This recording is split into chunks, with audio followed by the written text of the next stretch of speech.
Hello? Can everybody hear me? What if I said I was just waiting until the beat dropped on the song? Give me a sec.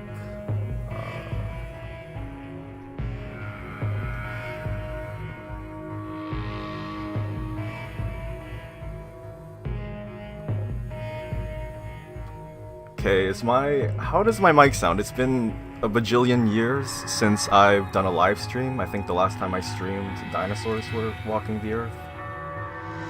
Okay, everybody's saying it works fine. Okay, I had to spend a couple of minutes there, just setting up my my work laptop to act as like a second screen, just because I have a second monitor here, but I need to buy like the proper cabling, and I've been super lazy to do it. Anyway, that's like probably the worst way to start a live stream, but hi everybody! It has been a while. How is everybody doing tonight, or maybe during the the afternoon? I don't know what time zone you live in, but just how is everybody? How are you guys?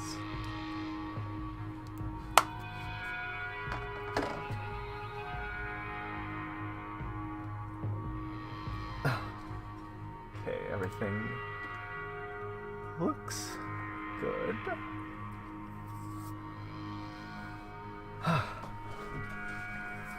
If you're wondering how I'm doing, it's very cold where I live, so I'm trying to stay bundled up in my apartment. Not that we have bad heating, it's just really cold.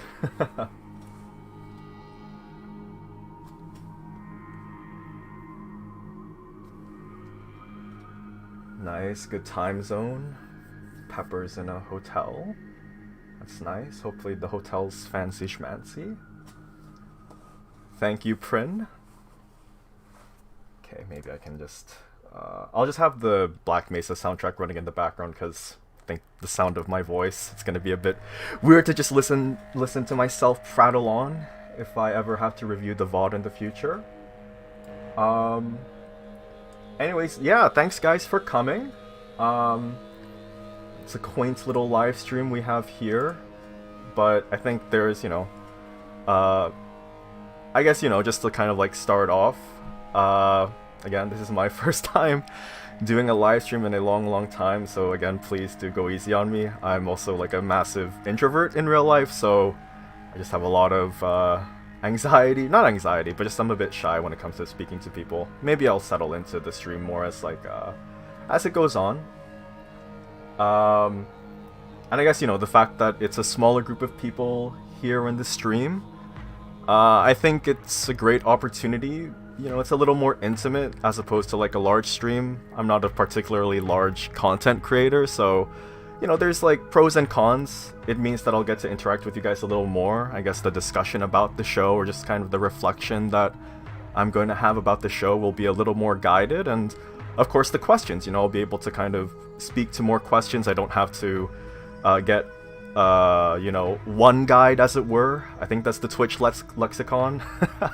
I don't watch a whole lot of live streams. I'm very much a watch a YouTube video while I eat sort of person.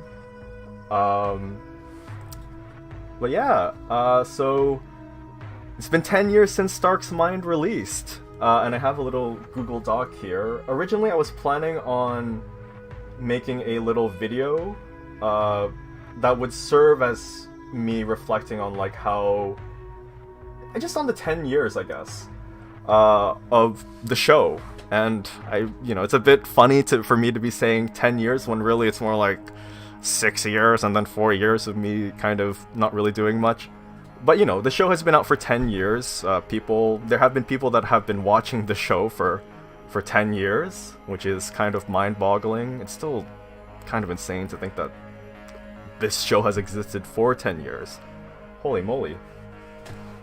Yeah, Stark's in 5th grade now. Holy, he's just now learning about, like division, long division. I think you learned that earlier, actually. Yeah, 10 years. Holy. But yeah, I have like a Google Doc here, so hopefully I'm not as sporadic and kind of just like my reflection of the show. The live stream, I felt, was kind of a good way, because again, there's that interactive element, right? Yeah, we are old. But the live stream gives an interactive element to all of this. Originally, and it's gonna kind of suck for me to admit this, I had planned to release 2 episodes by this point. I had planned on releasing episode 0. Yeah, I'm doing an episode 0. And episode 34 as like a sort of back-to-back double feature release. I thought that would have been like a fun way to celebrate the release of, or celebrate the 10th anniversary. But of course, life got in the way. That's going to be something I'll talk about, throughout the stream. But actually, since we're talking about, we're here to celebrate Stark's Mind, so I'd imagine after 4 years, you guys would have questions as to what is going on with the show, like, where is the show?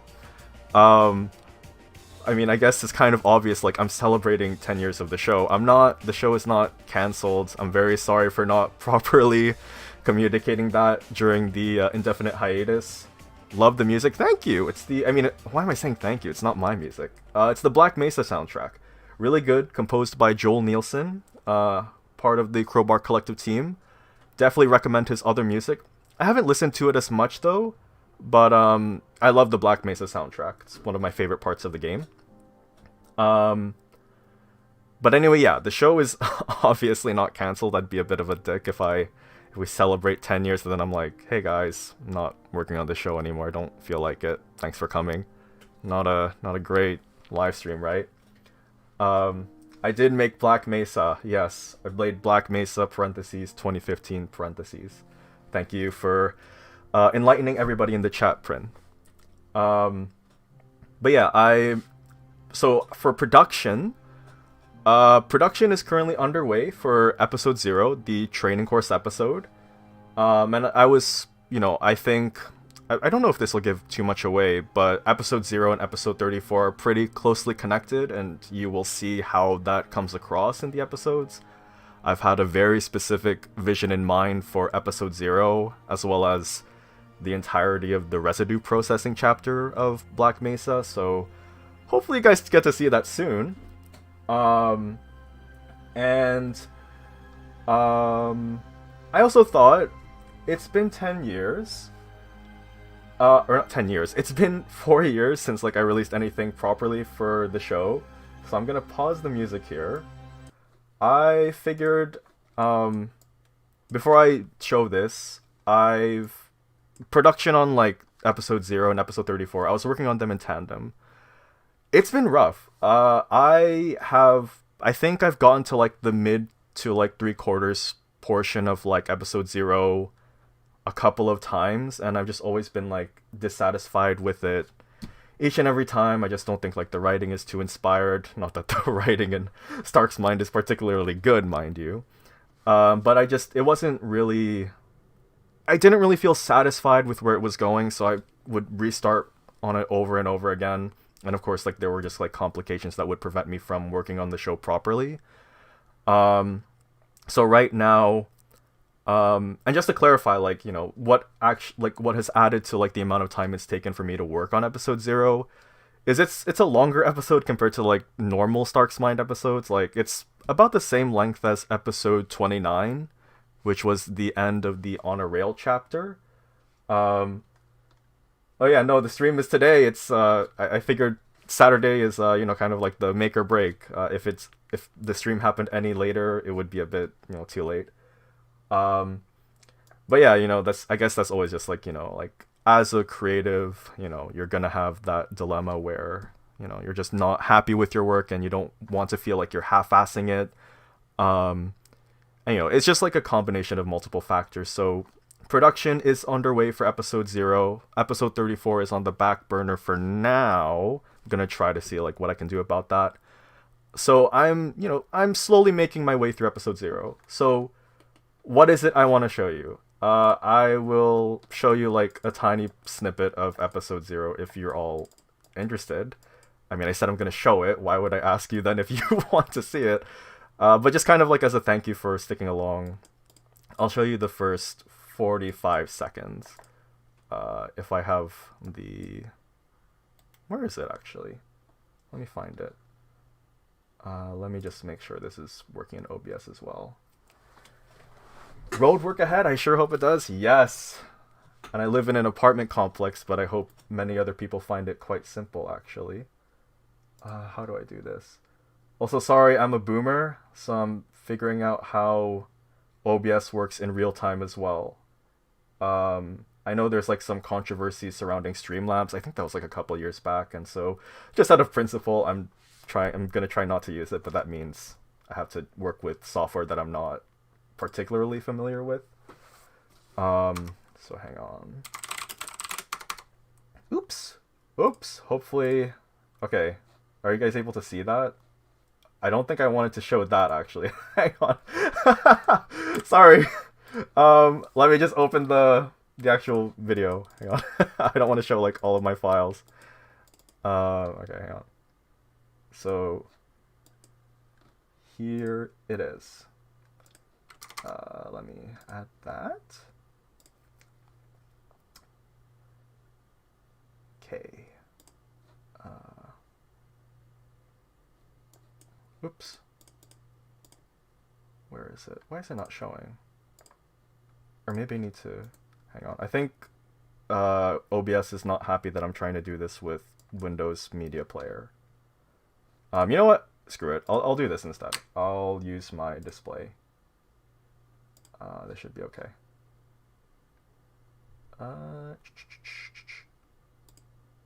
Okay. Oops. Okay, here. Do you guys see the 45 seconds thing? Hang on. 14 viewers in 10. Oh my gosh, dude. I think just give me the best production on TV award. All right. Here it is. Here are the first 45 seconds of episode 0. Oh my gosh. 4 years and I only have 45 seconds to show. Oh my gosh. Give me the Nobel Prize already. Okay. Here we go.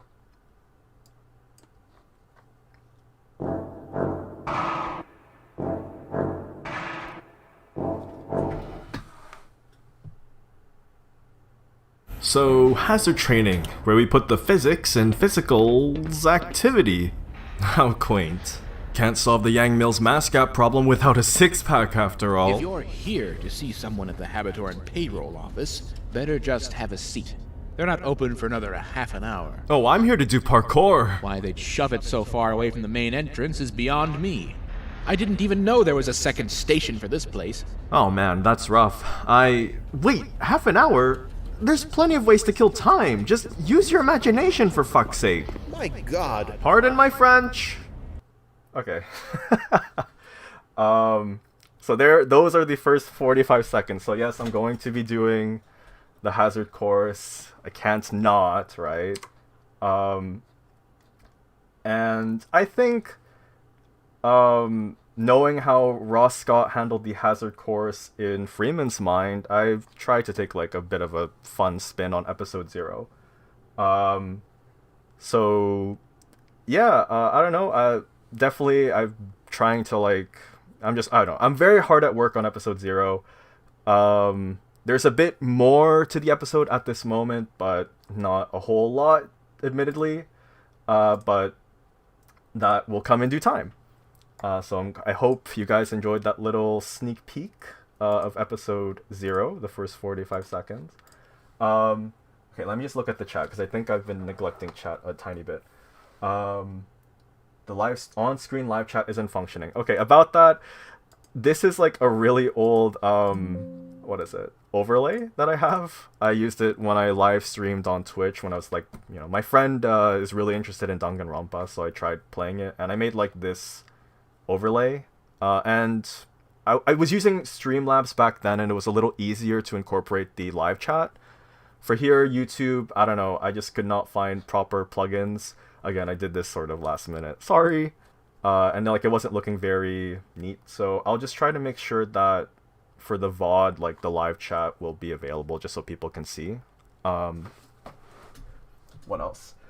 Stark saying swear words. Yeah, oh my gosh. Like he has a potty mouth. 45 seconds of Stark is about. Thank you. Pardon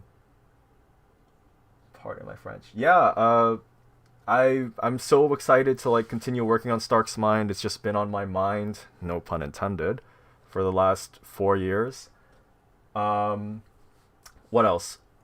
But yeah, I feel like in addition to doing the hazard course and trying to like add what I would consider to be a unique spin, not that it's anything special, like the hazard course and residue processing, I think many people, like if you're aware of Half-Life, residue processing is not particularly a favored chapter. I think within the pacing of the game, it serves its purpose. It's a bit of a breather chapter. In Half-Life, you just fought the assassins, you just fought the military, you just fought that scary monster in the water in the lab.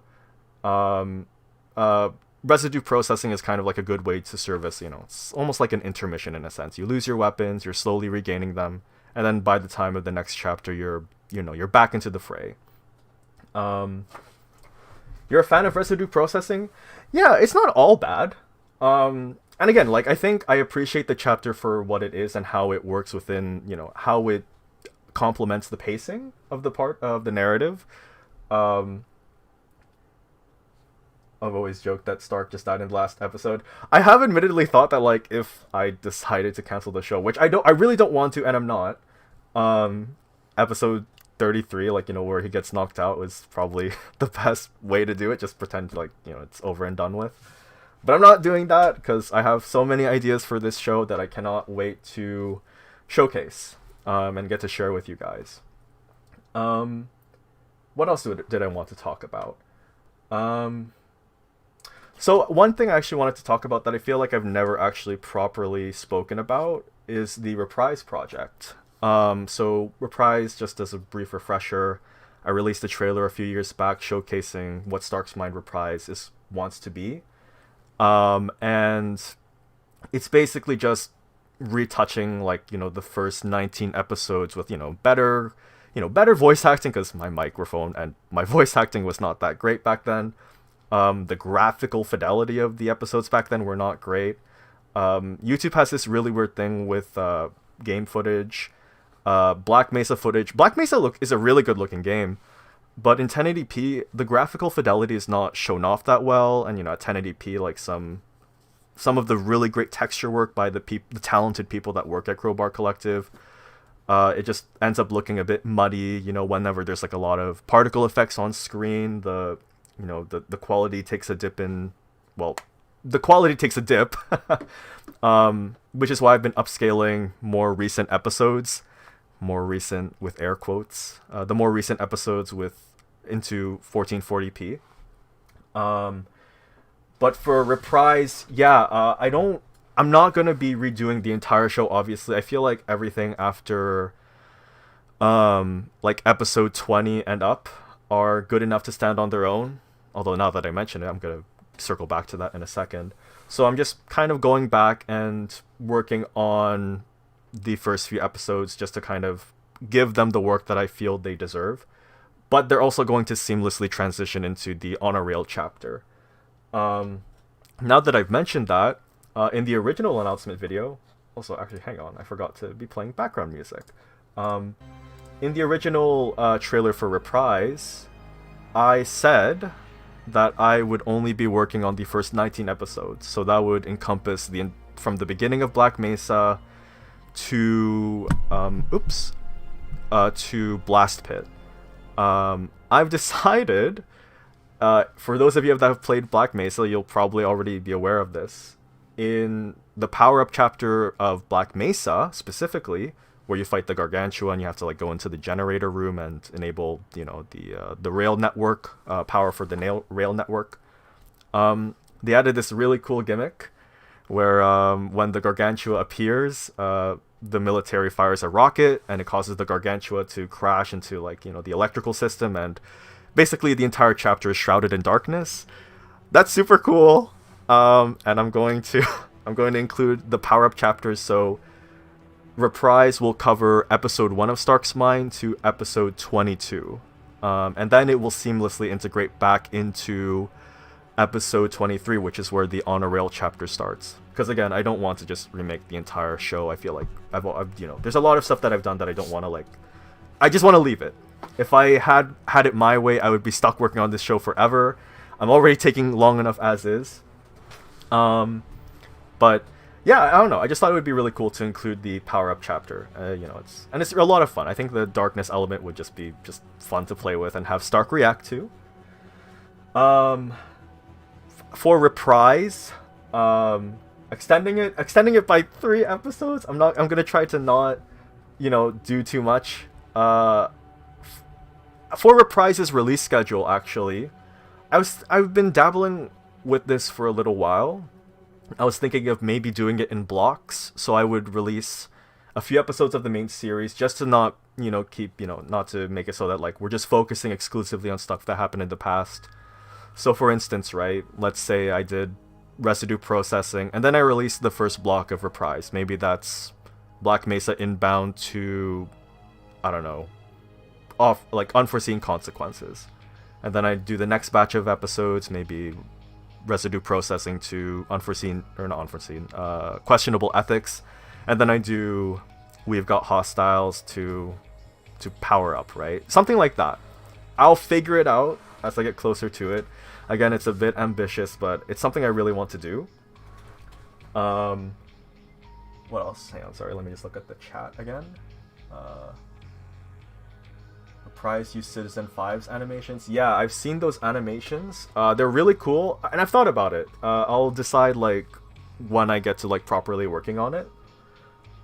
For what has actually been done on Reprise, because again, a lot of what I've been talking about or speaking about is purely conceptual. I've completed 1 episode of Reprise. It was actually the last thing I've worked on since the hiatus. I finished this around 2022, 23. It's really good. I really want to release it, but for my sake, I cannot. I know it's very frustrating, but there is 1 episode that's complete. But I want them all to be complete so I can kind of have a more ordered release schedule. But yeah, what else did I want to talk about? Gotta go in the hyperbolic time chamber to get this up before 2030, I know. Will Reprise be using fix or improvement mods like improved choreography, chapter overhaul, or maybe the Black Mesa Cinematic Edition? Is that what CE stands for? I'm trying to keep the footage or the gameplay as close to vanilla as possible. I have added some like additional effects. If you've played Route to Evacuation, I've incorporated some particle effects just because I think they look neat. What else? I've also started using a particular workshop item that it re-enables the ragdolling from the 2012 version of Black Mesa, just because I think that it's a lot cooler, and those ragdolls have collision properties with physics objects in the world, so it adds like a bit more realism. But as for other improvement mods, it'll be a case-by-case basis. Chapter overhauls, probably not. I'm gonna be switching back and forth between like different versions of Black Mesa for Reprise. But certain episodes will be using the latest version of the game. I'll just have like certain mods installed just to make it not stand out too much. You should use the base game texture remakes, the Black Shift remake added for Reprise. Yeah, I've thought about that. If it's like spelling errors and whatnot, like of course I'll include those, and some other like textures. I'll think about it. Do you guys have any questions for about Reprise, or any questions at this moment? I think it'd be a good time for me to take a breather before I start talking about other stuff about the show. The ragdolls in current Black Mesa are extremely ridiculous, I know. Character expansion that adds more character models like office workers and clean suit scientists. I thought about it. I think I will stay vanilla, unfortunately. I know it sounds a bit, it's kind of...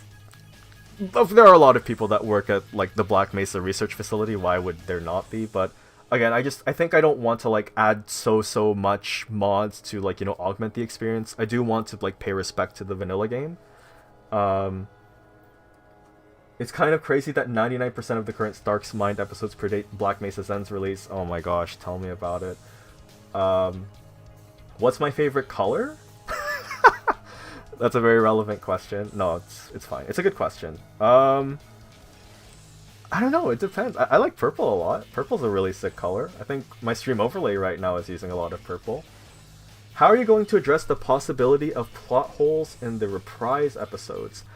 I've been rewatching episodes of Stark's Mind, so I'm going to make sure that everything lines up exactly as it needs to. The reprise episodes are going to be kind of like the definitive viewing experience as you transition back into the honor roll episodes. I think there's like one or two things that I've kind of screwed myself on, but otherwise, I'm gonna try to keep it as tight as possible. I'm gonna make sure like episode information in reprise doesn't contradict information in the honor rail chapters and later on. What is Vincent's favorite color? Vincent, ironically, he loves orange. I'm just kind of like pulling that out of my ass. What else? It's really neat to see a lot of the old Mind stuff coming back as of recent. As for my favorite color, yeah, I like purple. Sorry. Okay.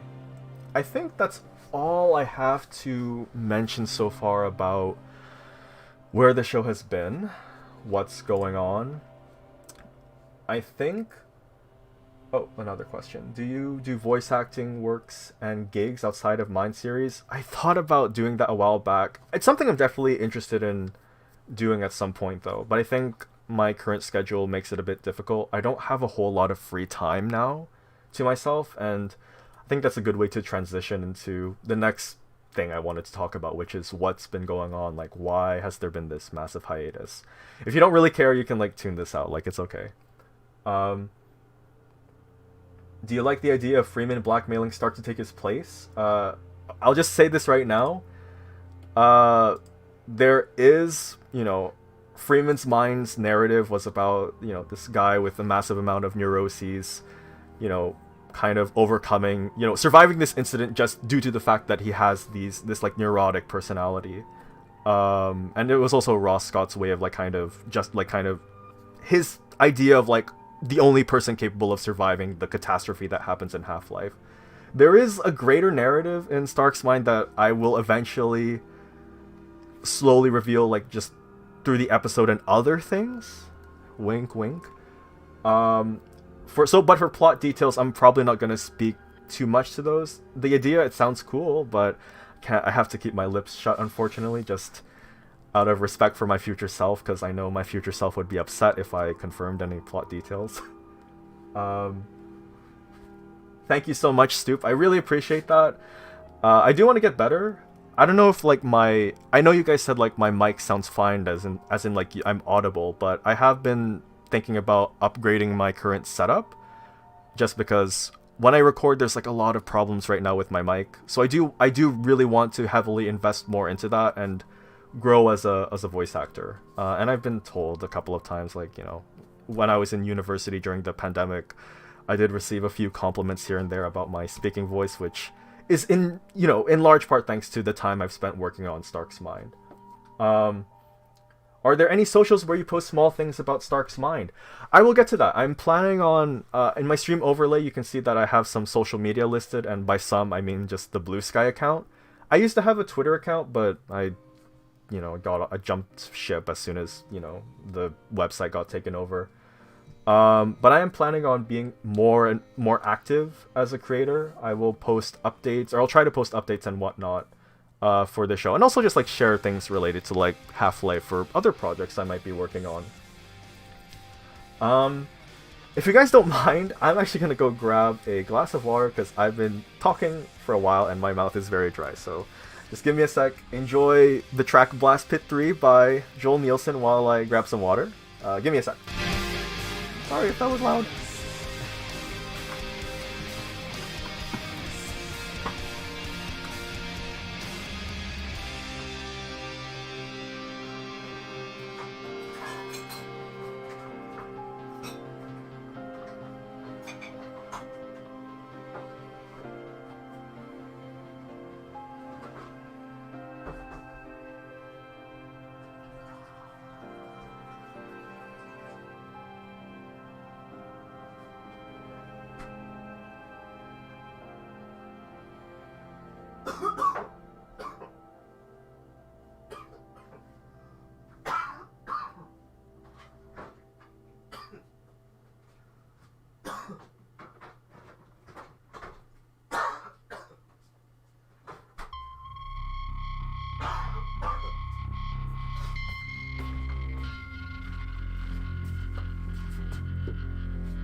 Oh, did you guys hear that?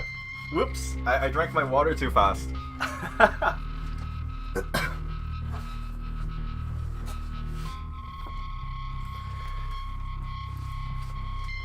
Imagine if like I actually choked on water and the live stream just went on for another 30 hours. What a way to celebrate the anniversary.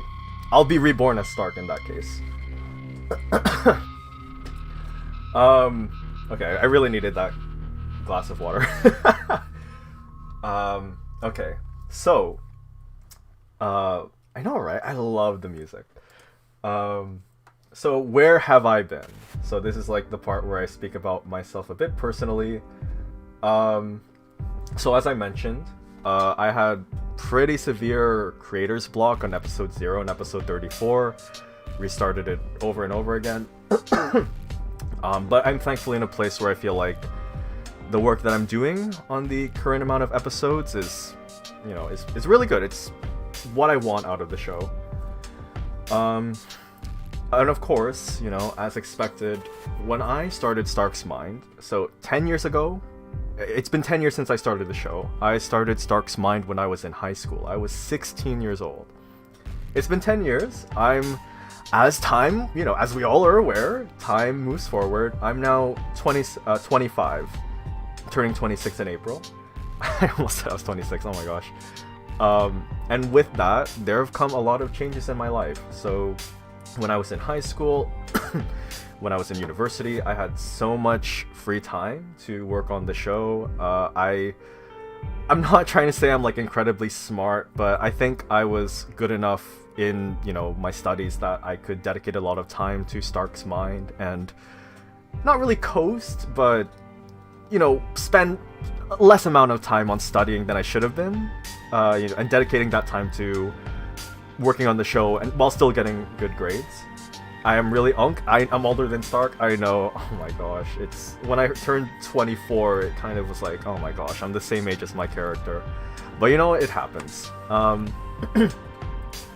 And then the last episode I released, episode -1, the flashback episode, I was in my second or third year of university, and I had decided around that time that I wanted to go into graduate studies. So I was pursuing a bachelor's degree in sociology, and I figured, you know, I don't know, I didn't really know what I wanted to do with my life.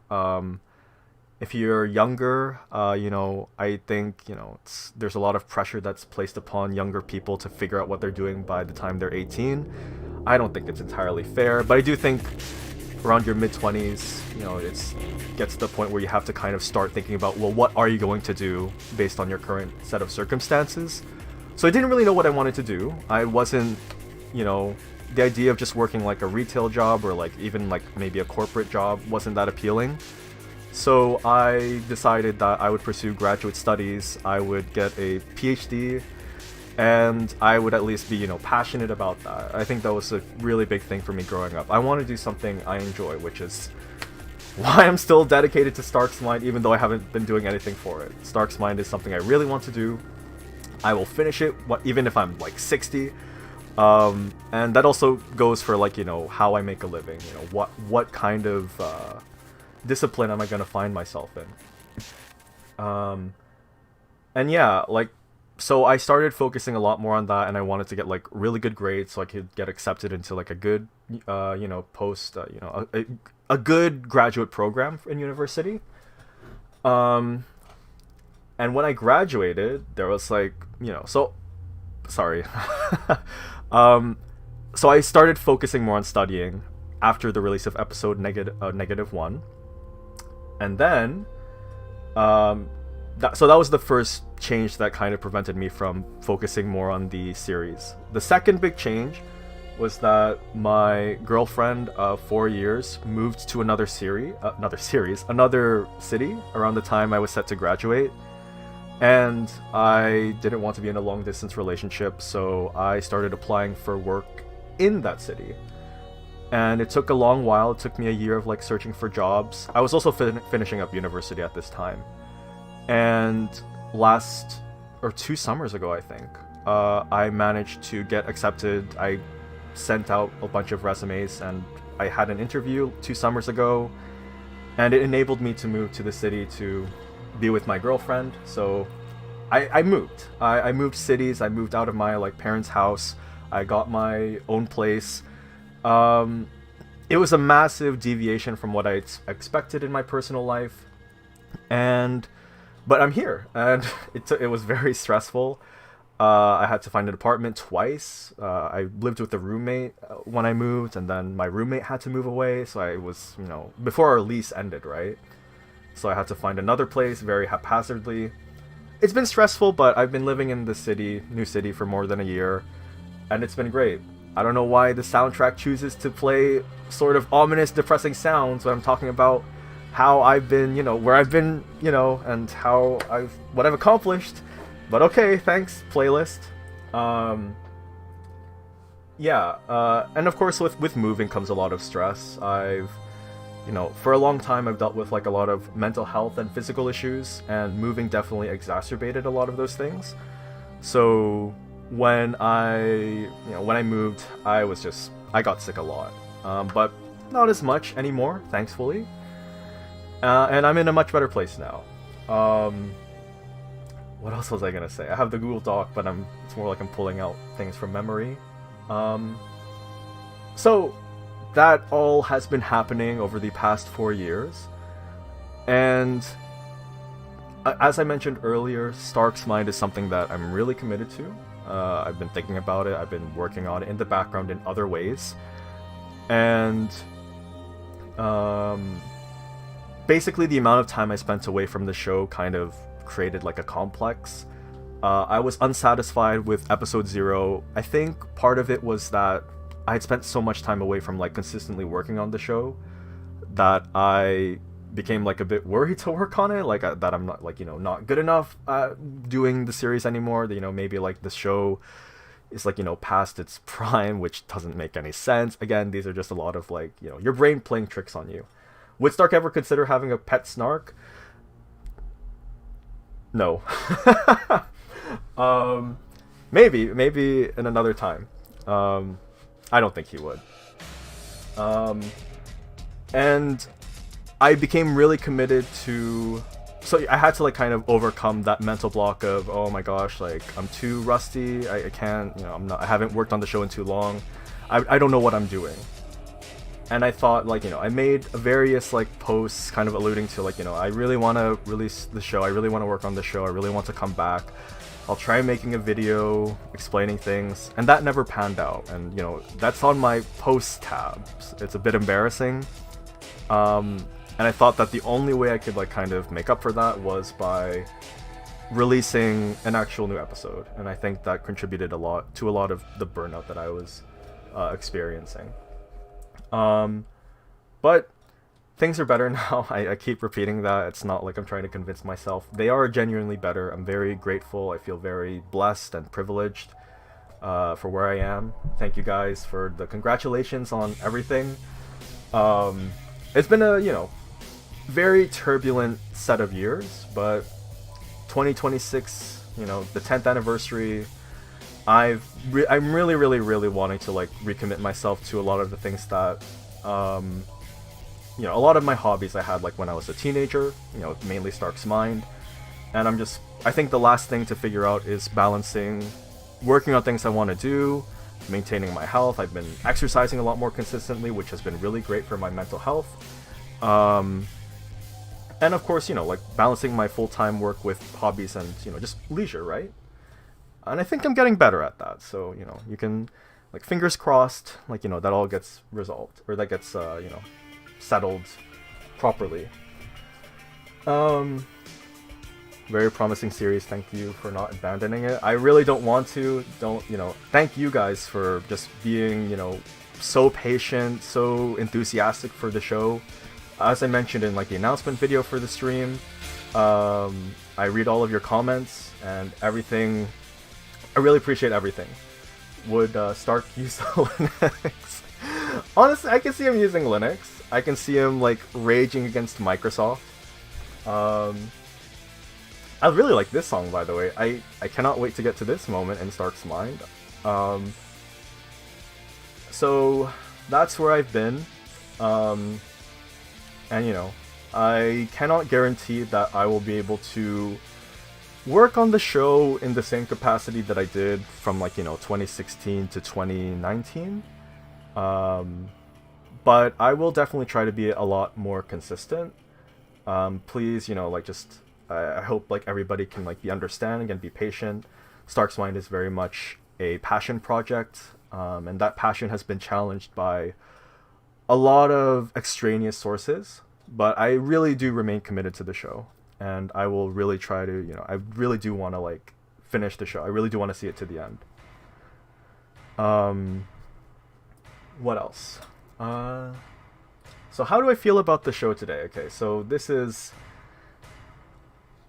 it's been 10 years, so there's a lot of things to reflect on, and I think I make fun of myself a lot. I've been very self-deprecating this entire stream, and I do, I am very critical whenever, if you've seen me rewatching the first few episodes of Stark's Mind, you'll know just how much it physically hurt me to watch those episodes. But all in all, I'm very proud, Stark's Mind, that I've been able to make something like Stark's Mind. And I love working on the show. I think that's the biggest part. I love, every episode is a puzzle piece in and of itself. Finding the appropriate sound effects, trying to figure out how do I work in this narrative, plot beat and whatnot.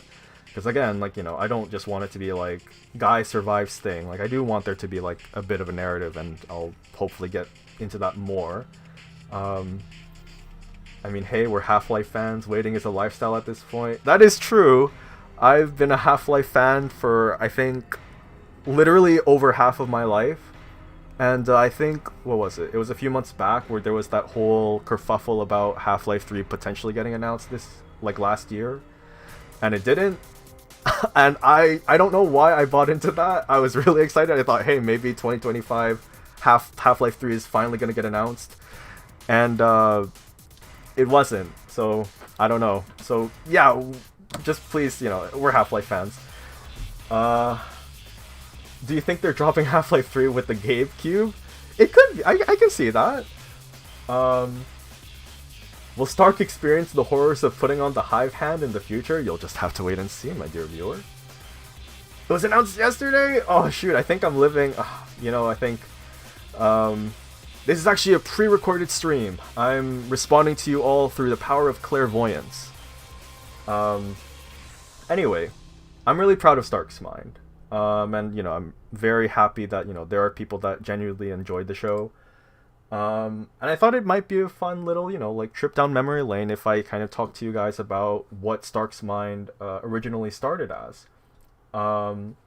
So, I think I might have mentioned this in the anniversary videos before. Stark's Mind originally was not Stark's Mind. It originally started as Gordon McGinley's Mind, or just McGinley's Mind, if that's the protagonist of the Half-Life mod, Sweet Half-Life. Why I chose that mod, it was the only mod that I was really aware of at the time. Keep in mind, I was thinking about all of this stuff when I was 12 years old. And I really wanted to, because I first started watching Stark's Mind, or not Stark's Mind, sorry. I first started watching Freeman's Mind when I was a kid. Probably not a good time to have started watching that. But it was very formative experience, and I really wanted to join in. And then I saw, Barney's Mind, Shepard's Mind, all great shows. And so I thought, hey, I wanna make my own Mind series. And so the only big mod that I could think of at the time that wasn't an expansion was Sweet Half-Life.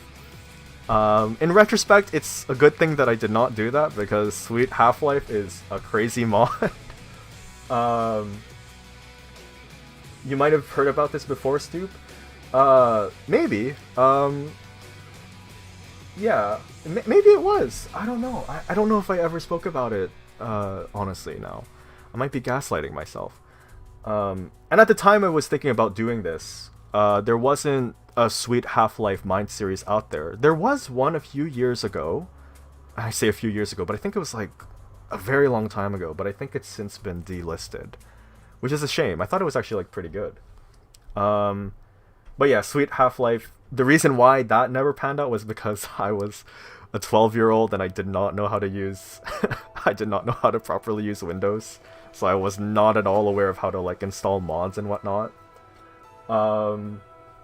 And then, you know, the Black Mesa the mod came out in 2012, the first release of the game, and I think I became aware of Black Mesa about a year or two after it released, and I fell in love with it. I saw, you know, I started watching videos of it, you know, it looked incredible, and I played it for myself, and I really fell in love with just the atmosphere, just kind of how the game presented the narrative of Half-Life, because everybody thinks, you know, Half-Life, the thing about Half-Life when you're talking about first-person shooters is that Half-Life, like, you know, most people will speak about how it revolutionized narratives within video games. You know, I think the standard that at the time when Half-Life was released were like Doom games, and I've only ever played one Doom game, so again, if I'm wrong about something, I'm sorry. And Doom was just like, you know, like level based, you know, like go from point A to B, grab a key card. I think the later Doom games have a narrative from what I understand, but Half-Life was unique in that control is never taken away from the player. The narrative is not really spoon-fed to you. You are told stuff. You are provided exposition through the form of like scientists and, you know, the mystery man at the end of the game. But the narrative was like, you know, you are placed into the role of like the character, and most of the narrative is provided through the environmental storytelling, if not the very minimal exposition that, you know, provided by the in-game NPCs, that if you put it all together, it's not like, you know, it's pretty scarce. The Doom games had a narrative, it wasn't told to you like Half-Life did until Doom 3. Doom 3 is obviously inspired by HL1. Okay, yeah. To my knowledge, the big inspiration for Stark's Mind was Felix's, right? Yeah, I did really enjoy Felix's Mind. I haven't watched it in a long time, but I remember really enjoying it when I was younger. And I think just the idea of like somebody standing in for Freeman was like, I don't know, I just thought that was my ticket to making like a Black Mesa Mind series. But yeah, Black Mesa, when I got to play it as 12, 13, 14-year-old, I just really loved what it did with the narrative of Half-Life. It really cemented that like this is a science experiment gone wrong. It really delved into the horrors trademark, the way they expanded upon how, you know, just the utter calamity that is the Resonance Cascade. I don't know, I really fell in love with that, and I thought, you know, Stark's Mind was my way of kind of like paying tribute, or just like kind of showing that off. Like, I think we're all aware just of what Black Mesa, how it presents the Half-Life narrative, and it does it in a very, very unique way. There's that really good YouTube video, you know, the Black Mesa incident on one map. And, you know, like when it's put into perspective, like, you know, all of the Half-Life games, the event is pretty horrifying. And then there's Black Mesa, which adds like another layer of that. So that was kind of like what really galvanized me into, or like lionized me into making Stark's Mind. Black Mesa and Stark seem like a perfect fit for one another tonally, if that makes any sense. I would say that Stark's Mind is very much the way it is just because of how Black Mesa is. I don't think Stark's Mind would have the tone that it does if not for just how Black Mesa presents itself. So it's kind of like, you know, it's Stark's mind is, if anything, a medium by which I can I don't know, just exacerbate the horrors, right? What else do I have to say about the conception of Stark's mind? I do think, like, you know, I still remain very committed to this idea that, like, you know, what is it? Like, Freeman's Mind is like a comedy series. I don't, you know, I've like seen a lot of comments by like on the videos, and this isn't like an indictment or anything. It's just an observation. Oh, I really love this soundtrack. I'm gonna turn this up a bit. Oh yeah, this is my favorite song from the game. Freeman's Mind, the charm of Freeman's Mind is just how, you know, like, Freeman is just, he's basic, you know, basically an It's Always Sunny in Philadelphia character inserted into Half-Life. I don't know how else to explain Freeman's Mind, and I think that's the charm. Like, you can't take that away. For me, you know, like, you know, I'm not saying this, like, you know, to kind of, like, this is not, like, you know, an indictment against any other Mind series creators, right? I know I have a couple in the chat. You guys all do great work. But I don't think I have it in me to, like, do what Ross Scott does. Okay, maybe I'll turn this down, it might be too loud. That's the charm of Freeman's Mind, right? That it's this insane guy in, you know, in this situation that's like this, that he seems like perfectly equipped for. Stark's mind is like the wrong guy in the wrong place, but somehow managing to survive anyway. And I really wanted to hammer home, like, you know, this is like supposedly a regular person that's going through all of these like terrible events in the game. I think a big part of what inspired me to go into that direction as well, aside from just Black Mesa or Black Mesa's direction or themes as well, was the movie Cloverfield. I think I've talked about Cloverfield at length. If you're not aware, Cloverfield is a 2008 movie. It's a monster movie, but you don't really learn a whole lot about the monster. You don't really learn a whole lot about what's going on. It's a found footage movie about these New Yorkers that are just having a party, and one night their city just gets bulldozed by this massive kaiju. And it's just them trying to contend with what's going on, just trying to survive. Stark's mind is inspired a lot by that. I really just love that. And I think also I wanted to lean into a bit of the psychological horror aspect too when it came to working on Stark's mind. Seeing a lot of praise for the art and also Johnny's art. Yes, Johnny, you know, if it's okay, Johnny, is it okay if I show some of your fan art on the stream later on? Is that okay? If you don't want to, like, that's okay. But yeah, like, thank you all for the praise for the artwork. I'd be open to like showing some other artwork that I have too later on. But yeah, Cloverfield was a big inspiration. The other series that I featured on my YouTube channel, Neon Genesis Evangelion, was a big inspiration as well. Evangelion is a kind of going against the grain mecha series, or a mecha anime series. It focuses a lot on the characters' mindsets. There's a lot of introspection in that show. That also informed a lot of the creative decisions I made when it came to creating Stark's mind and conceptualizing who Stark is and what I wanted this show to be. That being said, I know I think I do have to bring this up. I know there are like the criticisms about, like, you know, just maybe the realism is a bit too much. I don't want to hear Stark panting in my ear for like 34 hours. I'll think about that. It is, you know, my creative vision has very particular tastes, but I'll try to tone it down, I guess, is what I'm saying, in the future. Oh, you started Evangelion because of me, Prin? Oh, that's awesome. Okay, tell me how you feel about the show. Oh my gosh. I cannot continue the stream without shouting out Prinamin.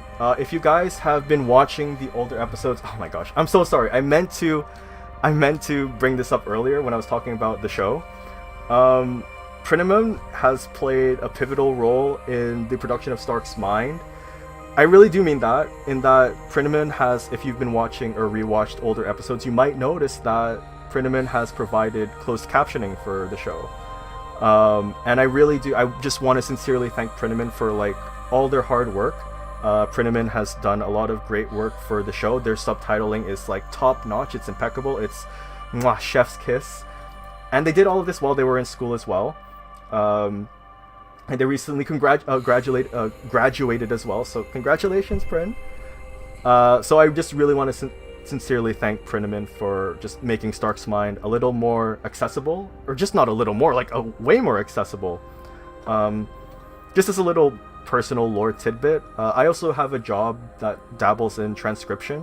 When I was in university, I worked as a transcriber for students that were either deaf or hard of hearing. So, they would go to lectures and that condition would prevent them from like experiencing the same classroom experience that their peers would. So my job in university was that I would, because I can type really fast, I was a keyboard warrior when I was a kid, I think that's why. I would go into the classroom and I would like transcribe, either like do note-taking or do verbatim, like word by word transcription of like what the professors were speaking about in a lecture. And so I do definitely like, I really do appreciate like Prinnemon's work. I know how important it is to like make sure that people can experience something in the fullest. It's not fair if like you're not able to like enjoy a show, be it due to like, impaired vision, impaired hearing. So just massive shout outs to Prinnemon. Thank you so much. If everybody could give a thank you, Prinnemon, in the chat, please. Oh my gosh. But yes, thank you so much, Prin. I'm so sorry I didn't shout you out earlier, but thank you so much for all you've done for the show. Yes, where was I? Yeah, for inspirations for Stark's Mind. I think those, I know there are like a couple of others, and anything that has to deal with like, just kind of, I think Twin Peaks was a slight inspiration. But anything that just has to like kind of dabble with a bit more of the introspective, the psychological, those definitely all really informed the direction that Stark's Mind took. I am obligated. It's, on my integrity as a content creator, I have to thank you, friend. No, but seriously, thank you. What else? But yeah, those were a lot of the inspirations for Stark's Mind. I did have other Mind series ideas too. Some of them like coexisted along Stark's Mind, but just as a disclaimer, Stark's Mind will be the one and only like Mind series I'm like planning on like working on. Just so like I don't have other series like kind of taking away from that. Maybe I'll revisit that like once Stark's Mind is done when I'm like 95 years old. One idea I had for a Mind series was and I thought this would have been really cool, but I think, it's probably like much too late for this to ever be a thing. I thought a Stanley's Mind, like, Stanley from the Stanley Parable would be a bit cool. It would be a bit difficult because the narrator is like a big part of that game. So it's kind of like if this guy's like, just speaking, it almost is kind of counter to the charm of the game. But the way I conceptualized Stanley's Mind was that I came up with this around 2013, and that was a big time, or that was like, a time where I don't know if people remember this. People might be young, or like if you're an unk like me, you may remember this. Choose your own adventure series. Choose your own adventure videos were like really big on YouTube back then. People would usually do it with, I think they were, what were they called? Annotations. You could click like an annotation, and it would take you to like another video based on like the decision you made. Like, if you're presented with like two doors, you could choose like one or the other based on the annotation. And then I think another way that people did choose your own adventure shows were through just like having like, presenting the videos, like, with the title cards at the end. I thought a Stanley's Mind, like a Stanley Parable Mind series, would be fun to do in that way. Like, because a big thing about Stanley Parable is the emphasis on like player choice and, the branching narratives, right? And it's first person, so, you could, it justifies you being like in his headspace. But yeah, I thought that would have been fun. I think it would be really ambitious, and admittedly, I don't even know if I'm the person that's like. I don't think I'm capable of doing that. But I was a very ambitious 12-year-old, so I think I had a lot of ideas in my mind. And this is also like a really silly one. I thought about doing like a Minecraft Mine series when I was a kid. There was this like Minecraft Machinima movie that came out called The Minecraftian. Like Steve, oh my gosh, I sound like such a nerd talking about this. Oh my gosh. No disrespect to the creator, I'm just making fun of myself. Like Steve wakes up like 1,000 years in the future, and like the world is just like it's basically a post-apocalyptic story, kind of like Portal 2, I guess. And I think my idea for it was like, you know, Steve like would have woken up somehow, like he survived, and that would be like the narrative, like trying to figure out how he survived, but also like surviving in this world. And there would have been an in-narrative reason why the world looks like that. But the idea is like pretty crazy, and like I don't know, maybe I'll share that in the future, but I'm like physically cringing talking about that idea now. I think the music fits the mood based on that. Did I watch the Minecraft movie? I have not. I've only heard the memes. There's already one of those. Really? Is there already a Steve's Mine? That's interesting. Maybe I should check that out just to see like how they did it. Okay, I think I've been talking for a long time again. Let me read the comments or the chat. Stanley's Mine would be fascinating. Really contextualized meta commentary. Yeah, I agree. I think there's a lot you can do with like a Mine series. I think comedy is like definitely like the greatest way to go. Hello Catayon. Like because like if you're just talking over and over again, like, you know, your character's inner monologue, like it's gotta give something, right? And I feel like comedy's like obviously like it might be the optimal way to do it, honestly. I don't know. Am I going to drink water again? I have my water right here. I'm gonna try my best not to choke. Okay, I'm not choking. I think we're safe. But yeah, I don't know. I think that was also like something that played a part in how I created Stark's mind. Like having the benefit of being within a character's headspace, I feel like the possibilities are like endless. You know,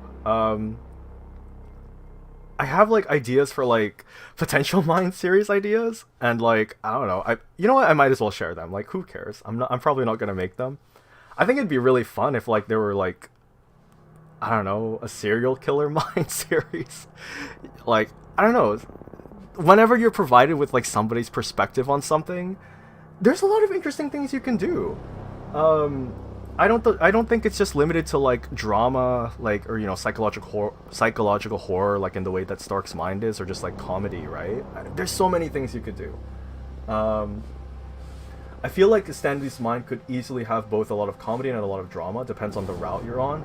Yeah, which I think is why like I guess the difficulty of making a Stanley's Mind would be that like, how do you have a consistent characterization? It would have to build on something, and a lot of the choices in that game are very divergent. So like the characterization of the character at the beginning, you know, like it can massively diverge. But again, I think this is just because it's something I'm not able to accomplish as like a creative. I think somebody should definitely like try it out. It would be really cool. Dexter's Mind, yeah. Dexter's Mind, yeah. I don't know. I think that'd be cool. Yeah. Anyway, let me check my list of talking points Google Doc. Yeah, I think I actually like covered a lot in the doc. Okay, but yeah, just to kind of like cap on that. Yeah, Stark's Mind is something I'm really proud of. I'm definitely really looking forward to getting into the later chapters. I think once I'm past the residue processing chapters, I have really big things planned for questionable ethics. I'm not going to speak as to what they are yet, but there's a lot of things that I want to do starting in questionable ethics. And of course, like, my favorite chapter in like the entire game is Forget About Freeman. I don't know. I think I just love the human, like, you know, Freeman versus the military in Black Mesa. I think that's like my favorite part. I love like the alien stuff. I love like the Zen plot, actually, of course, like that's the entire conflict of the game, Aneon, duh. But I don't know, just the government cover-up is presented like in a way that I feel is not too out there, I think. So I really enjoyed that. I'm looking forward to getting to Surface Tension. Forget about Freeman. Yeah, I'm really looking forward to Surface Tension. I have so many ideas for that. And of course, Zen. I have a lot of ideas for Zen. And I think there's some things that I've been mentioning throughout this stream, that I have like some other things that I'm planning on doing to explore the narrative, the greater narrative of Stark's Mind. I'm gonna be doing most of that through the show itself, but there are some supplementary things that I've been working on these past 4 years. I haven't just been doing nothing, by the way, that I want to like release later down the line. So I'm like actively working on some other stuff that you could consider like side projects to Stark's Mind. Is Stark going to like Zen, can you say? Is that a spoiler? I think it's a spoiler. I cannot say if Stark will like Zen. I think from like, you know, a scientist's perspective, there will definitely be like a fascination and appreciation. But I think there will be like wider reasons as to why like Stark is not happy to be. Is that? Oh no! Did I just give it away? He's not gonna like it, but I think you'll see why. My favorite part in all of Black Mesa is when the security guard in Surface Tension gets brutalized. Oh yeah, I don't know. That scene like really got to me. Like when I played, I don't know. Like they pulled off the reveal very well. I don't know, just massive props to Crowbar Collective. If you haven't played Black Mesa, please do play it. It's a really good game. I'd also recommend Black Mesa Blue Shift. I've played Black Mesa Blue Shift. I like it. I think... Is it controversial to say?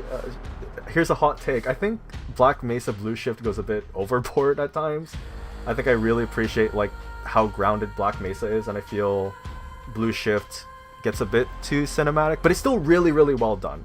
I think just from a, I don't know, thematic perspective, I disagree, but I'm just a guy, right? I think, but you know, like, it's a really great mod. Crowbar Collective's latest game, it's a 4-player co-op roguelike where you do heists. It actually looks pretty interesting.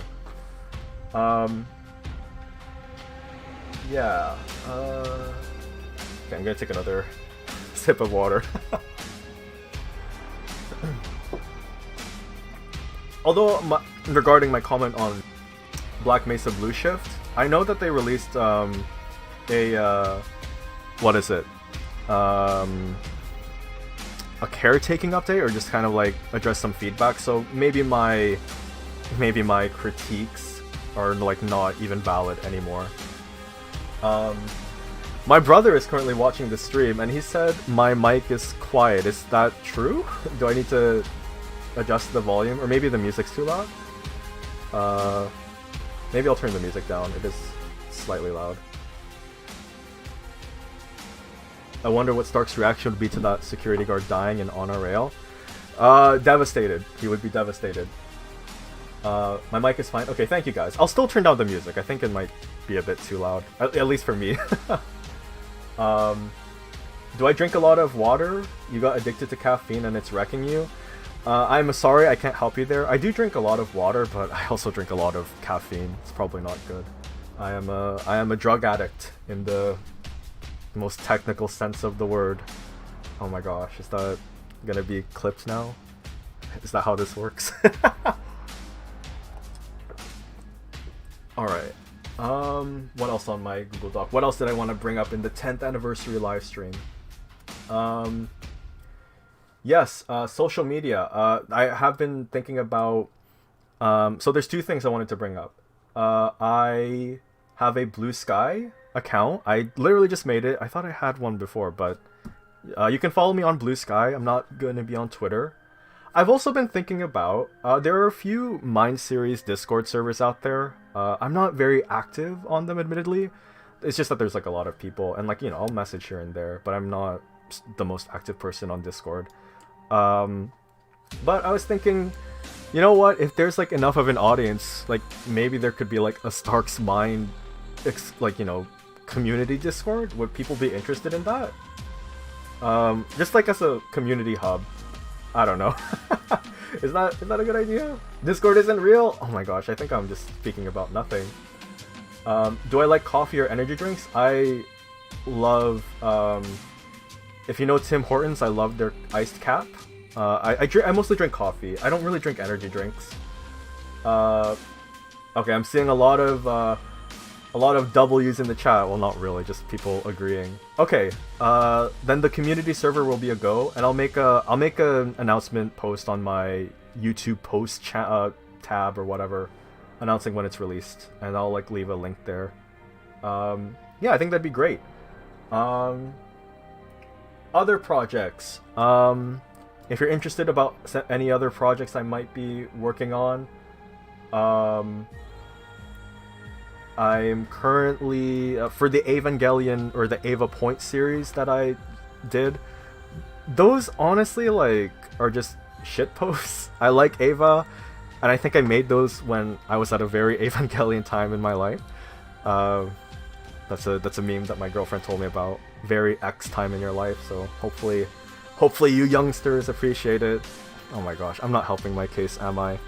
But I made those videos when I was, you know, really into Ava, and I just thought it'd be funny to make like shit posts with it.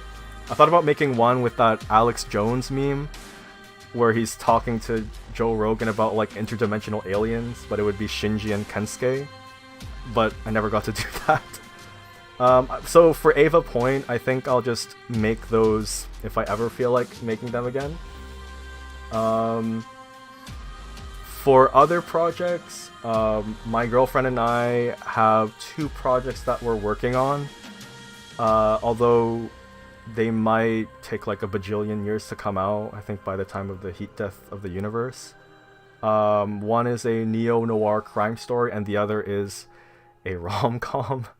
I am doing like, so I've been like in the background doing like a lot of writing for those as well, and hopefully I get to share those with you guys at some point.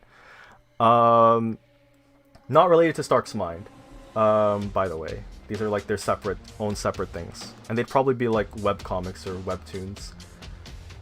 Just thought it'd be fun to share those too. Okay, what are people saying in the chat? Very specific kind of plug, but would you consider slapping Stark's Mind on YouTube alternatives? Stuff hosted by normal real people? I'll think about it. I do think the YouTube ecosystem has changed in like, you know, oh my gosh, like not even just like 5 years, but also like the last 10 years. It's been very like, I don't know, like whenever I'm watching stuff on YouTube, it feels like I'm on an entirely different website. So that has been something I've like considered, and I'll definitely look into like some alternatives. What else? I hope the Stark's Mind server. Yeah, I mean, like, I don't know, maybe because like Mind series in and of themselves are like very niche. Maybe that's why. So I don't know, if it's like a more committed fan base, I think it has the potential to thrive. Not that my series, like, not because of my series, but just like, you know, because, you know, just basically like the rules of fandom, right? Webcomics, yeah. Neo-noir? Yeah, neo-noir, I don't know how to describe neo-noir. Think, Breaking Bad or Better Call Saul. It's like those shows. I don't think a proper way to describe it would be that like they have anti-hero protags. I always have things to say about genres, but I'm drawing a blank here, unfortunately. And I think that bravo Vincent. Bravo Vincent. I think that is everything that I had to talk about from my Google Doc. So I'm not ending the live stream yet, of course, but again, like, you know, just thank you guys. I just want to reiterate, thank you for sticking with me with Stark's Mind for the past 10 years, the past 4 years especially. And I really hope you guys enjoyed the sneak peek. I will plan on, and I'll be leaving this stream up as like a VOD, by the way. I'm just gonna get this out of the way. So if you want to rewatch a sneak peek, not that it's that special, it'll be here. And yeah, I look forward to like releasing more episodes for you guys. And I'm just, you know, so happy that people really enjoyed the show. So again, thank you, and can't wait to work on more. You guys can clip me saying I do drugs. Oh man, well please include in the technical sense. So now that I'm done with the Google Doc, I think it's time to just relax. If you guys have like any questions, feel free to just like fire a bunch of them in the chat. It doesn't just have to be about Stark's Mind. It can be about like, you know, just about me. You know, how am I doing right now? Anything else, right? And I'm more than happy to answer them. You can even ask me like if I'm like playing any games or whatever. I don't know, anything, right? Like as I said in the announcement video, the sky is the limit. Let me just check some things.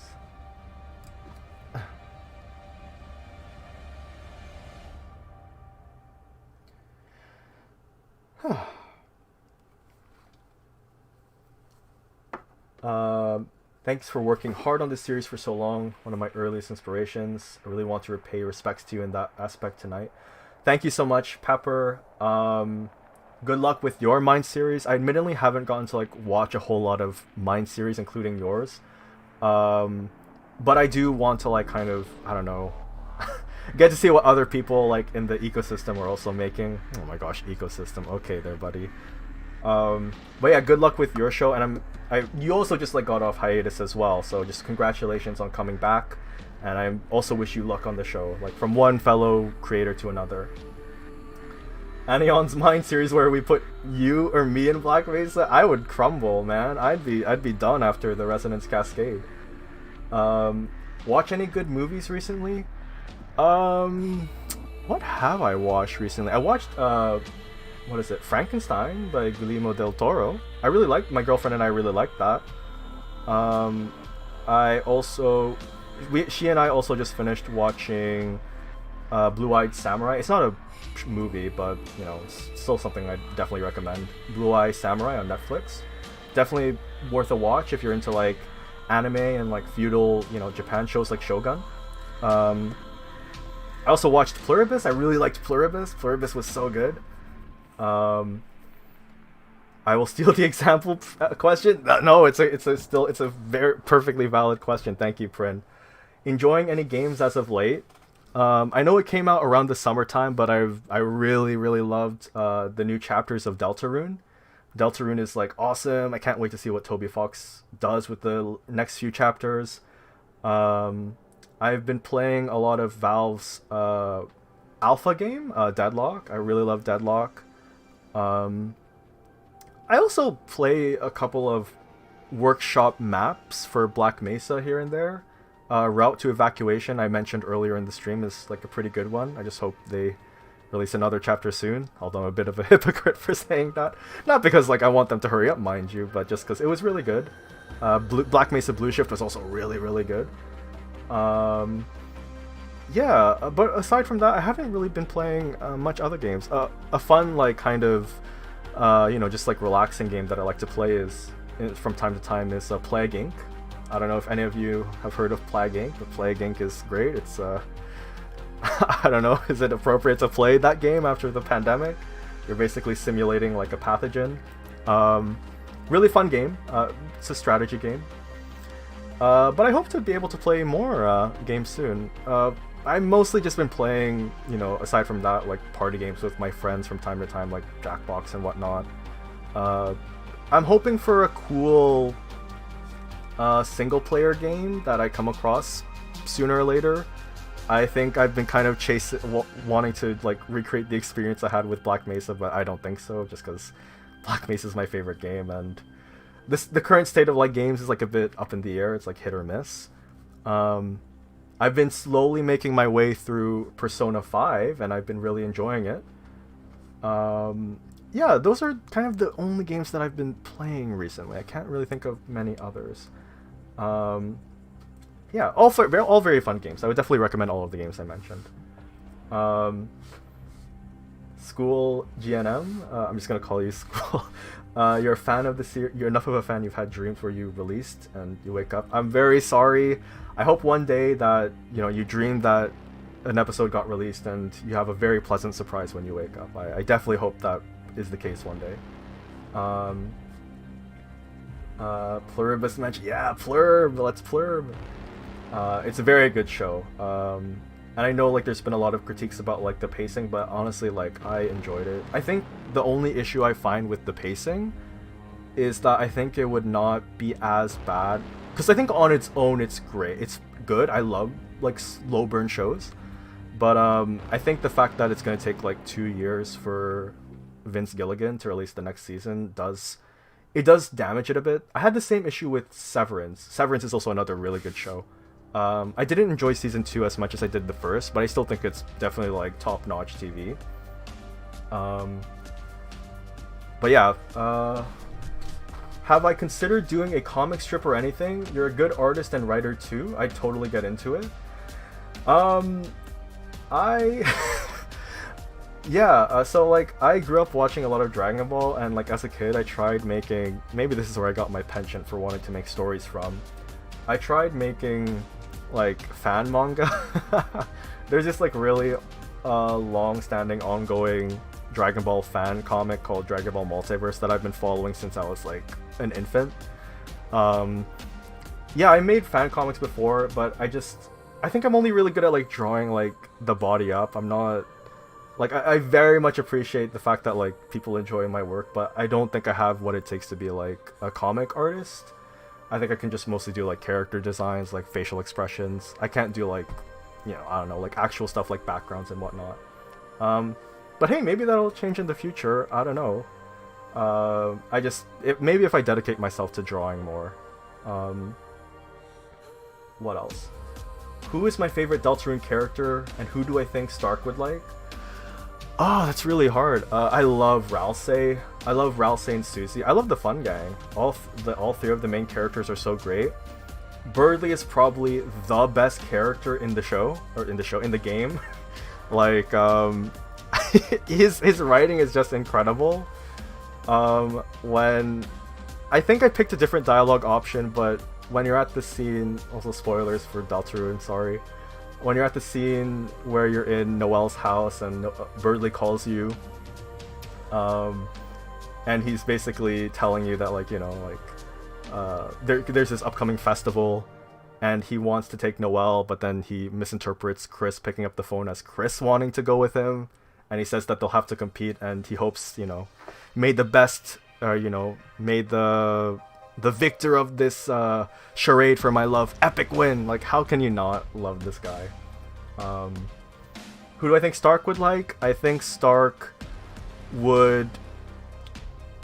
he would get along with Ralsei. I just have a feeling. Shout out to People Playground. Plague haven't heard that name in years. Do I play Project Zomboid? I bought Project Zomboid a few months ago. I'm planning on playing it with my brother soon. I've heard really good things about it, and my brother really likes it a lot, so definitely looking forward to trying that out. Yeah, shout out to Mind of Ryan, another really great like Mind series. I think you guys should definitely watch that as well. Is Raven actually done? I haven't kept up. That sucks. I hope he's doing well. Yeah, same here. Big difference between being able to do a one-off character illustration and being ready for sequential art. Yeah, actually, with that in mind, maybe I can like, I should like change like the stream overlay. Like, I was originally thinking of putting like background footage of like the episodes, but I don't know. I last minute decided that was like kind of lame and not, it's better to just have like a visual. But maybe I can put like some of like the artwork that I've made for the reprise episodes up on screen, just so people can see them. Like, they've just been like kind of sitting on my hard drive, so might as well just like put them somewhere. Here, I'll include a few. Maybe I'll like cycle through them every now and then. How do I do this again? Let's see, where are they? This is a really good song from Black Mesa too, by the way. Here it is. Here. I really like this thumbnail, special thanks to like my girlfriend for helping me conceptualize and create this thumbnail. For the Reprise episodes, I was thinking of having like actual drawings of Stark, so you're gonna see stuff like this for the thumbnails. It looks super cool. Hang on, is that on screen? Okay. Oh, maybe I should just like replace the actual. Hang on. Whoops. Let me redo this, guys. Sorry. Hang on. Where is it? There it is.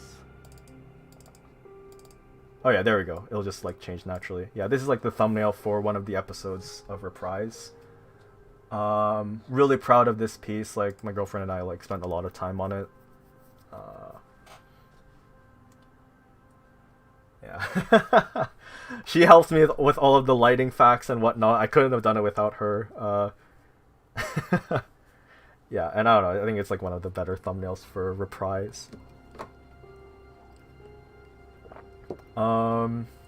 Thank you. My girlfriend is like an incredibly talented artist. I don't know if she'd be okay with me showing her art, but just yeah, she's a much more accomplished artist than I am. Here, I'll show some other thumbnails that I did. So this one is one of my favorites. Oh, this one I really like.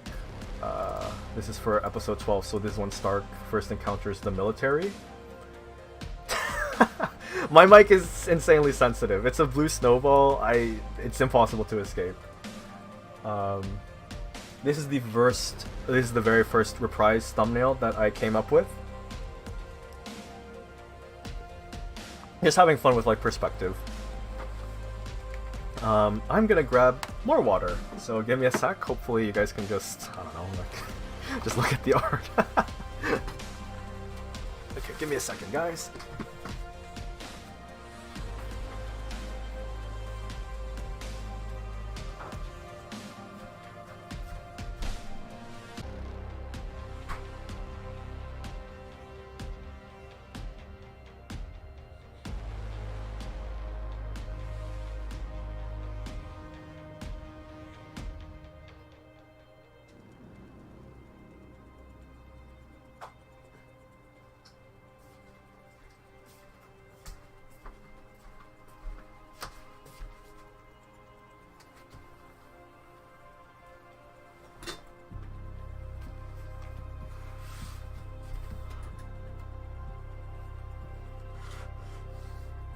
Wait, hello?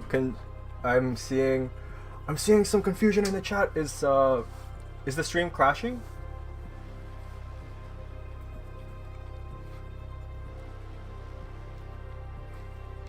Oh, okay. Thank goodness. All right.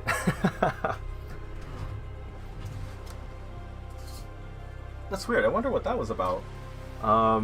Maybe maybe the stream doesn't like it when I get water. Maybe it's trying to tell me something. Maybe I'm actually gonna die of like water poisoning tonight.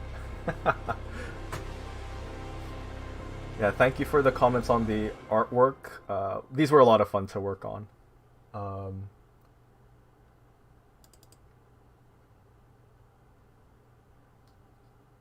Here's an idea. If the remade episodes are replacing the originals in canon, why not just drop the Reprise entirely, at least in the actual video titles themselves? I thought about that. I think I'm gonna have it. I do want to like clearly denote that like these are retroactively like replacing the older episodes, hence the Reprise subtitle. And I don't want to like delete the original episodes. Those are like, I did work on those, no matter how embarrassed I might be. I don't want to like get rid of them, so I'm thinking of like just having a playlist titled like just the definitive edition of Stark's Mind or something like that, just putting the Reprise episodes there. But I do want to clearly denote that like they are different from the originals, but they, I don't know. I don't know if I'm making any sense. But basically, I just don't want to delete the originals. And the video the reprise subtitle in the video would be like to denote that fact. I'm seeing more stuff about the stream disappearing. Am I still here? Oh no. Oh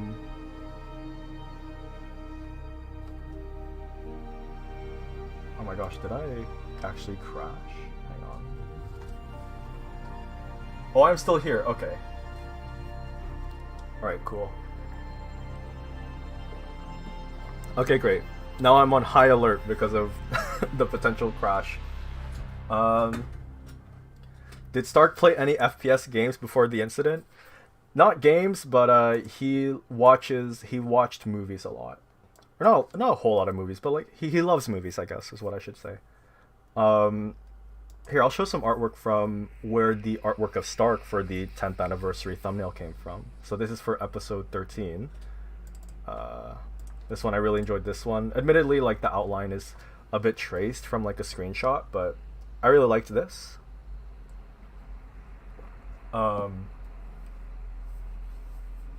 That is definitely interesting to hear. Your plan for Sora's Mind was to replace the early ones in the playlist and stick the old ones at the bottom like Barney's Mind. Yeah, I was thinking of like maybe just having a separate playlist for the older episodes. Like maybe like what School was suggesting, like like a Stark's Mind Legacy, and that's like a playlist of the older episodes. Would Stark use Reddit if he had access to it? These are really good questions that I've never thought about. I can see him using Reddit. I think the older episodes of Stark's Simon's Mind that got replaced got unlisted. Oh, okay. I'll show a few more. Oh yeah, Johnny's art. I want to show off some artwork that Johnny made too for Stark's Mind. This is on one of the various Mind series servers out there. Hang on, let me see if I can find it. What is Vincent Stark doing for Valentine's Day? How does he do with roller Stark would be fine with roller coasters, like he's not deathly afraid of heights. Valentine's Day, Stark is, I don't think I would describe Stark as like a romantic. He would take a person out to McDonald's and enjoy like a Big Mac meal. I'm not giving my boy enough credit. Where is the server? Oh my gosh, my Discord is a mess.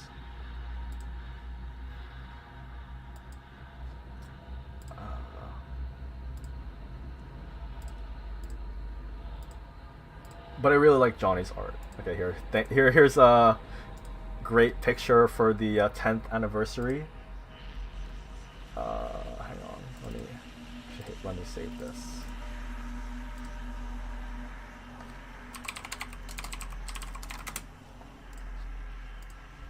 And I don't know, just the fact that like I'm able to say that there's fan art of the series is like really cool. Oops, that's really big. Hang on, let me scale it. Oops. Hang on. Sorry, guys. Here, I'll put it on screen. Okay, it doesn't properly fit in like the the thing. Oh boy, I should have realized that with the resolution. But I really like Johnny's art. The Stark owned houseplants pet kind of guy. Also, you can see my overlay. Oops. The Stark owned houseplants pet kind of guy. I know in one of the earlier episodes, like he has a cat. So he has a cat. But I think here's a reprise spoiler. His like cat lives with like his parents. But he has for plants. Yeah, I can see him having plants. Yeah, Mr. Whiskers. Somebody remembered the name. I mean, I did too. Oh my gosh, I'm looking like I don't even know my show. But it was just. I think, just for the fun of it, like I have to keep the name. It's not a bad name. And Mr. Whiskers is canon, true to canon.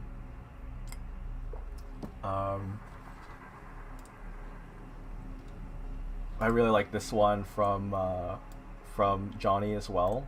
I think this is based on when he launches the rocket in episode 29. At first glance, I thought it was like about episode 30. You know, here's a fun question actually. While I like cycle through artwork or just show artwork of the show, as a means of like thanking the community. Like, what are your guys' like favorite minds of the show? Favorite minds? Oh my gosh, favorite episodes of Stark's Mind. Like, which ones do you guys have like a strong spot for, or a soft spot? This is like a really nice piece, by the way. Here.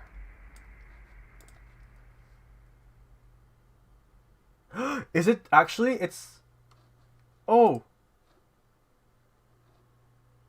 Oh no! Hang on, wait. Why is that happening? Can I... Hang on. Let me check.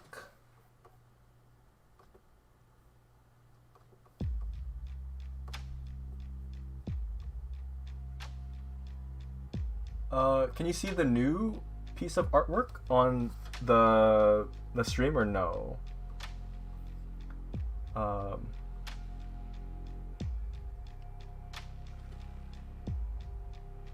Episode 26, Prin really enjoys episode 26. Okay, I'm so sorry guys, I'm actually certified boomer. Okay, great, that's awesome. Episode 26.5. Episode 26. Episode 26, I really enjoyed it. I think it was like, I don't know, I think, what do I even think about like the episodes? There's like so much to say. Stoop enjoys really is their favorite is episode 30. Yeah, I know. Episode 30 is like up there for me too. School GNM really enjoyed episode 30. Johnny really enjoyed episode 29 and 30. 26.5. Honestly, it was like, I'm glad people really enjoy episode 26.5. Like, it was created like as an April Fool's joke, but it unironically like did help like with the pacing.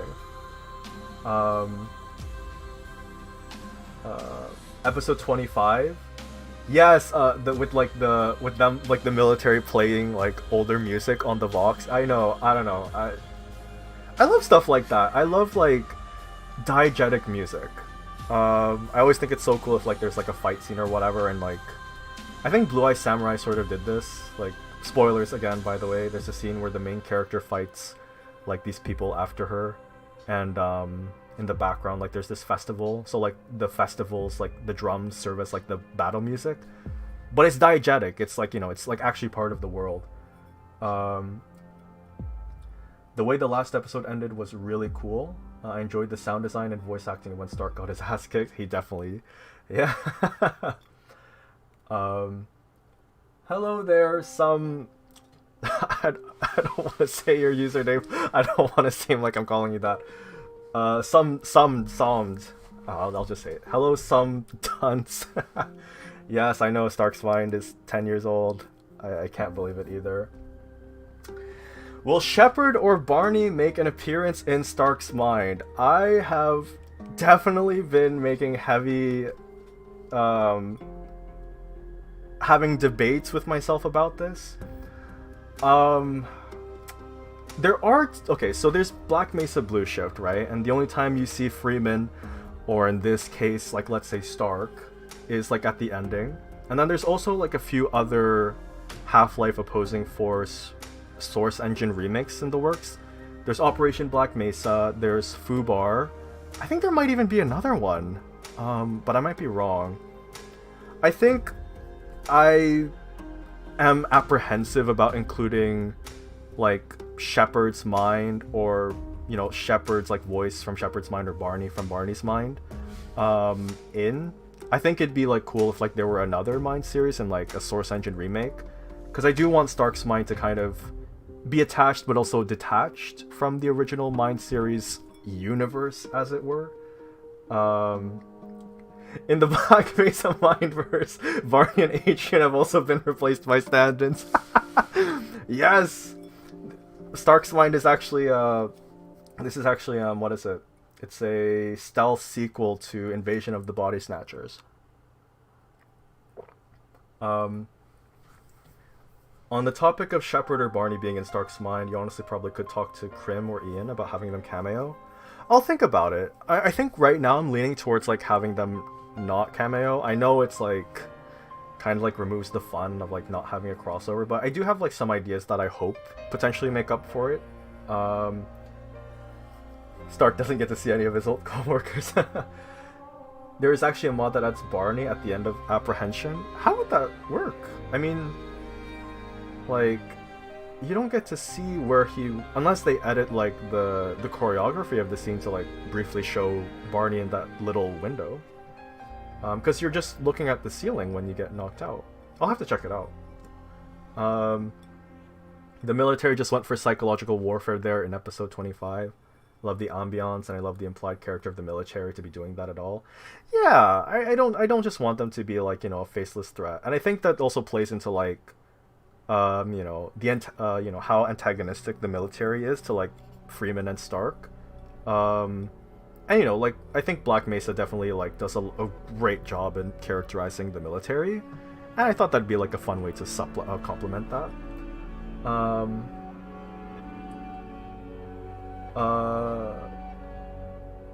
What is it?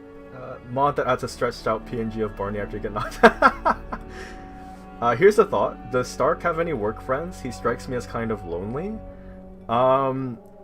Ramirez. Ramirez is one of Stark's friends. I think I feel comfortable talking about Ramirez just because he does get mentioned in the show.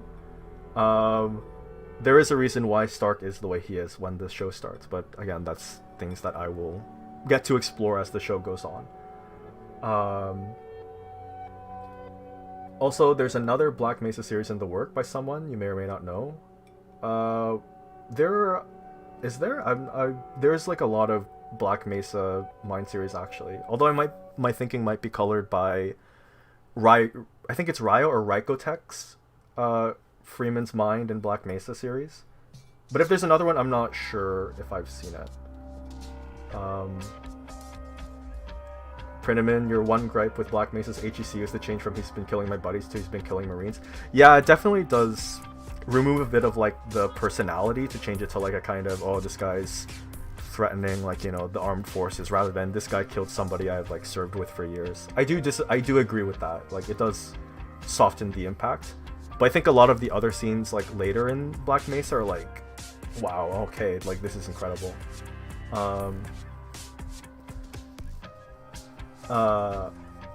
Episode -1 lays the groundwork for some really exciting stuff that I'm looking forward to seeing expanded on. I guess if I can share one thing about like the Stark's Mind adjacent project that I have in the works, I think I'll be speaking about it a bit more generally.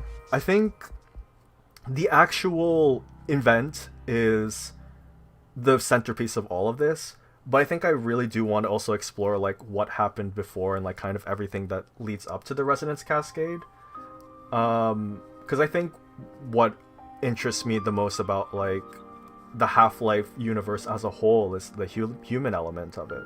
How are people reacting to these world-changing circumstances that flip the world on its head forever? And I think like, you know, it's not just that like, you know, it's presented in a world that like is similar to ours up to the point where like, you know, the Resonance Cascade happens. So I think in the Stark's Mind adjacent project, I do want to kind of delve into like some things like, you know, kind of that happened before Stark's Mind proper, and also just to, you know, kind of I don't know, it's a fun writing exercise, I think. And also, I don't know, it'd be fun to I do not know what I'm saying. I think I need to drink more water. I need more H2O. Hang on.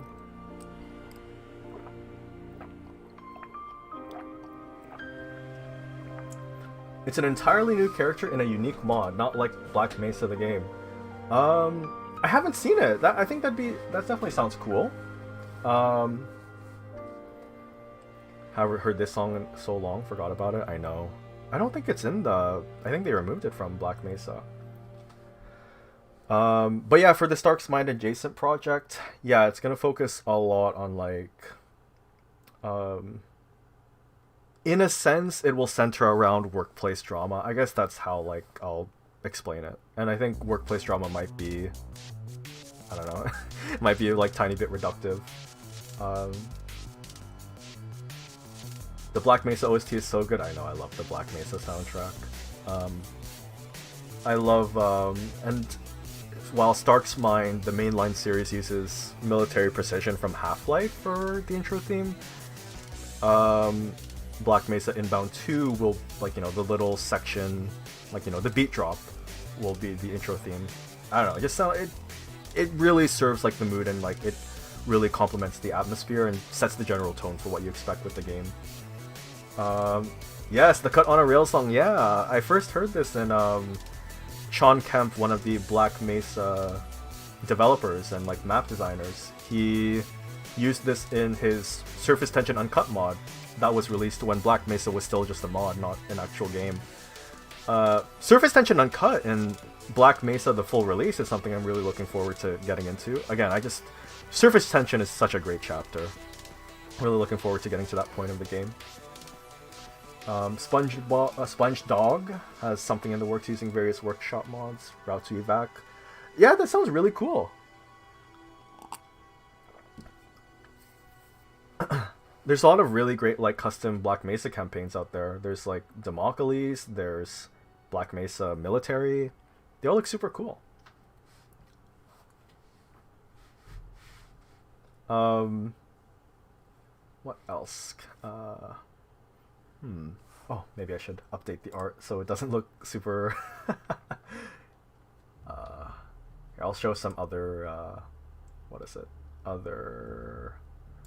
Reprise episode thumbnails as well.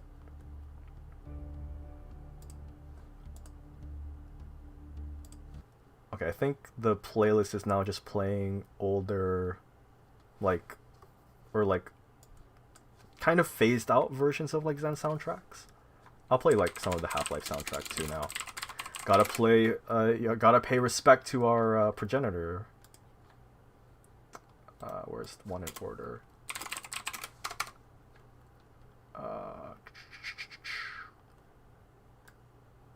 Actually, don't. There's like oh here.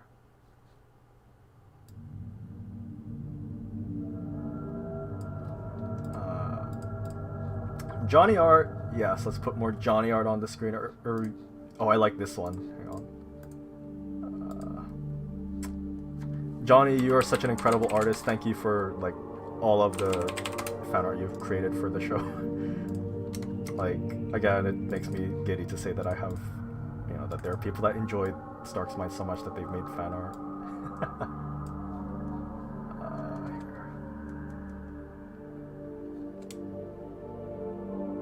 Oh, I think I was getting tripped up because like it has my delay and like I was fitting it into like oh my gosh. Okay, other questions. What kind of cat is Mr. Whiskers? I've always envisioned him as like a very white and fluffy cat. I unfortunately do not.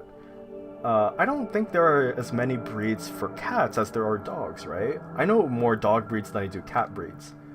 But yeah, just like a big, like, fluffy white cat.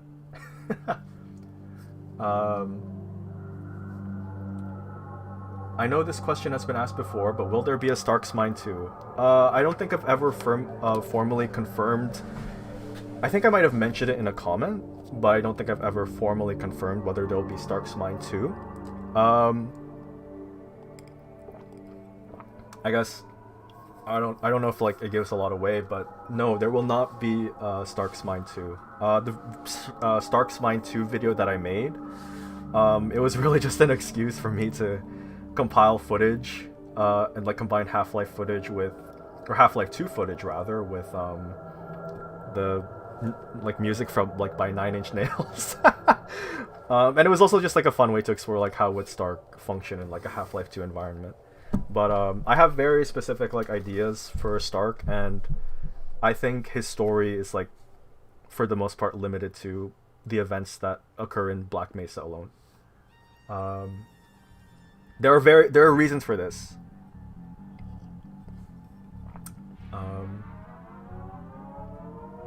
Military precision always jump scares me. I know. Like, I think I'm so used to hearing like the first like 4 seconds, and then once the beat drops, it's like, oh my gosh, yeah, there's an entire rest of the song to listen to.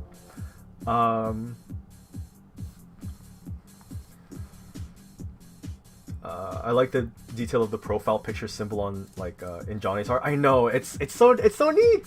The fan art is just like so thoughtful and like just so well done. What is Stark's favorite food? I can see Stark being a pasta lover. I think he would also love like, you know, just like very prestigious food, like, you know, well done, or like medium rare steaks. He's definitely like he definitely would fancy himself a connoisseur, or is that the term? He's just a foodie, I guess, a foodie before foodies. If Stark was in D&D, what would his class be?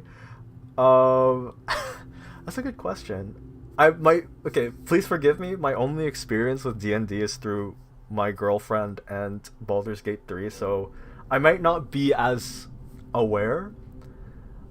Are you asking what would he choose, or what do I think, like, based on who Stark is, like, what would his class be? Maybe while you respond, I'll answer other questions too. Rose really enjoyed the Stark's April Fool's Stark's Mind 2 episode. Could definitely see why he wouldn't make it to Half-Life 2 though. Yeah. Stoop says, if I were to do Stark's Mind 2, something fun would be to use a mod like Raising the Bar Redux. Oh yeah, I've heard a lot about that mod. And I think there's also the other one, Dark Interval. Those look really cool. I definitely have thought about that, but I think for the most part I'm firm on there not being a Stark's Mind 2, but you know, I do have an ending in mind. Like, I do have an idea of like how Stark's story ends. Yeah, it makes sense to go from Black Mesa, the remake, to HL2. Yeah. Which is funny because like that was their original intention, no? I mean, like, it was like the Crowbar Collective made Black Mesa in response to Half-Life Source just being a port of Half-Life, the original game, to the Source engine. Like, no retouching, no remastering or anything. And it was supposed to like help bridge the gap between like Half-Life 1's narrative and Half-Life 2's narrative in a sense. But then Black Mesa goes above and beyond, not in a bad way, but there are like some like clashes in art direction and whatnot, so especially gameplay too. So I definitely agree with that. Either or for Stark's mind, or for Stark choosing. What would Stark choose? I think Stark would definitely play... Which one is the one that has, like, you have to learn magic? Is that Wizard or Sorcerer? I think I need to ask my girlfriend. Let's see if... which one has, like, innate magic, and which one has to learn magic? Wizard. Okay, yeah, he would be a wizard.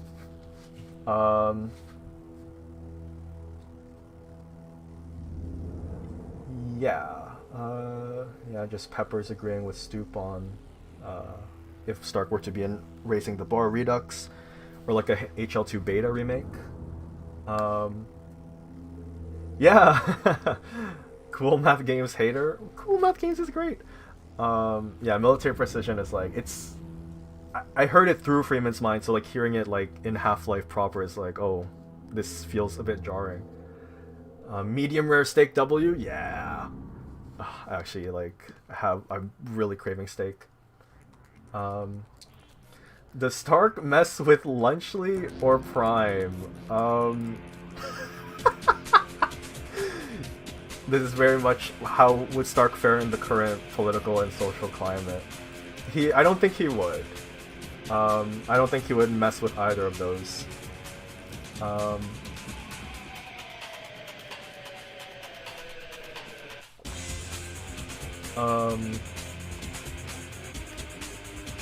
I think SpongeDog says, I think the Crowbar Collective knew people would eventually do some graphical overhaul to HL2.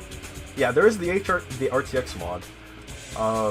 I think it mainly comes down to like the art direction though. The art direction between the two games is like, Black Mesa makes sense for Half-Life 1, but at the same time it doesn't... I don't know how, it just doesn't mesh well with what is seen in Half-Life 2, if that makes sense. Stark's mom packed him a Lunchable. Yeah, she sent him a Lunchable. That's what causes the resonance cascade.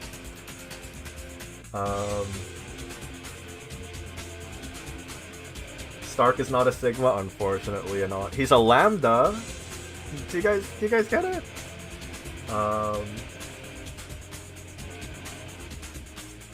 Does Stark still get first in the decathlon? No, and I think I'm gonna retcon that line out. I think Stark would be like middling in the decathlon. Sounds like Stark's in the thick of it. Oh my gosh. He might actually enjoy that song. Black Mesa's art direction gives me the idea of what a Half-Life game would have looked like if one was released in the mid-2010s. Almost photorealistic, but not really. Yeah!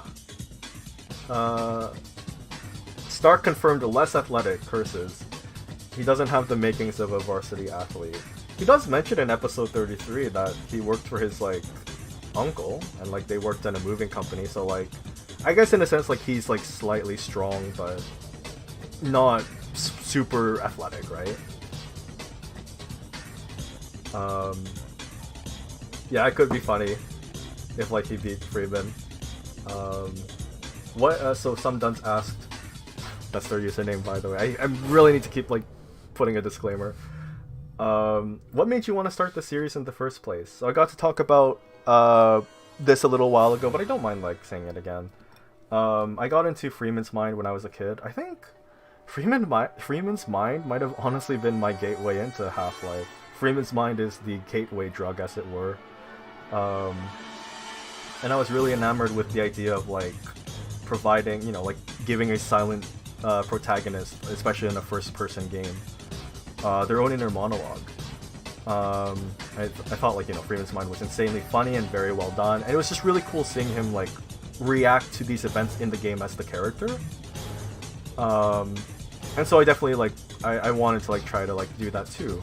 And I originally thought about doing it in Sweet Half-Life, a Half-Life mod, but that fell through because I did not know how to install Half-Life mods as a kid.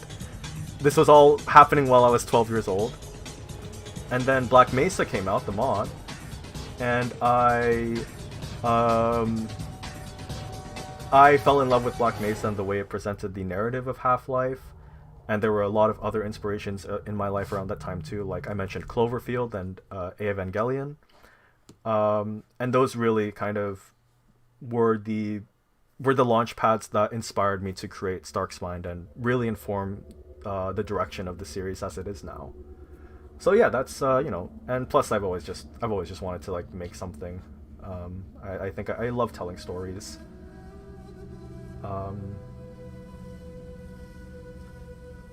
What else? The HEV suit is doing a lot of the heavy lifting. That is true. Yeah. Will Stark go through the entirety of the hazard course, unlike Freeman? He will not. He will not go through the entirety. I don't think it's a spoiler to say that. I guess it just tells you, like, where the episode may end. But he has reasons for not going through it. And you'll see why. Oh my gosh, I am drinking water. I think my stomach has turned into an ocean by this point. I'm gonna go get another water refill and might have, like, a quick bathroom break as well. But keep the questions coming, guys. Like, I'm really enjoying it. You guys have really great questions. Like, I am evidently not prepared. Like, Stark, what is his D&D class? Oh my gosh, I'm getting thrown for a loop. Okay, give me a sec. Oh my gosh, yeah, you're right. Why don't I just mute? Okay, let me put one more new piece of Johnny art.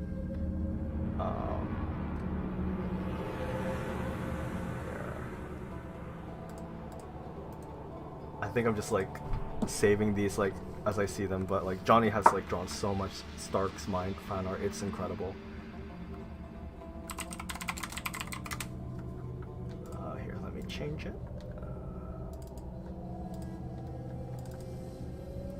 Yeah, this one's awesome.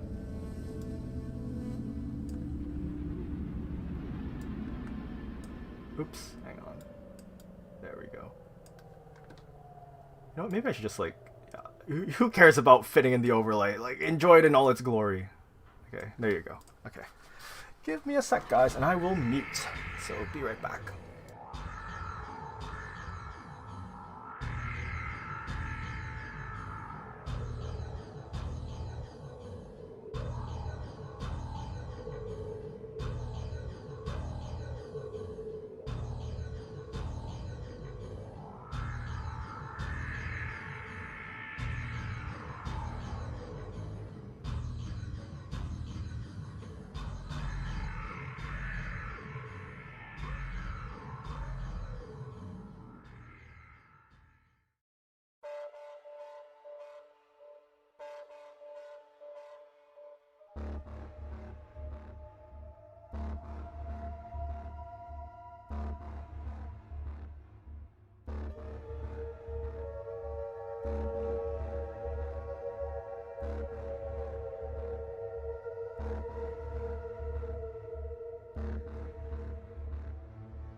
Hey everybody, I'm back and I am rehydrated.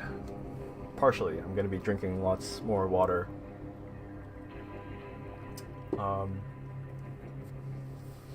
Okay, what else? Welcome back, Stoop. I hope everything's okay where you are. I know you mentioned you're in an Airbnb. I hope yours okay. Water win, yeah, H2O for the win. Let's see, any other questions?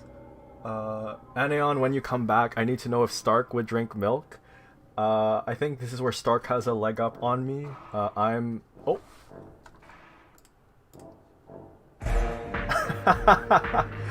What a song to start playing, oh my gosh. I think Stark would drink milk. He loves milk. I'm lactose intolerant, so I can't drink milk. But I think he got it. He got it. He has that over me. So another day where Stark is living the life that I wish I could live. Um, yeah. Mind series theme. Does Stark know any other languages besides English? I think Freeman knows 3. It's been a hot second.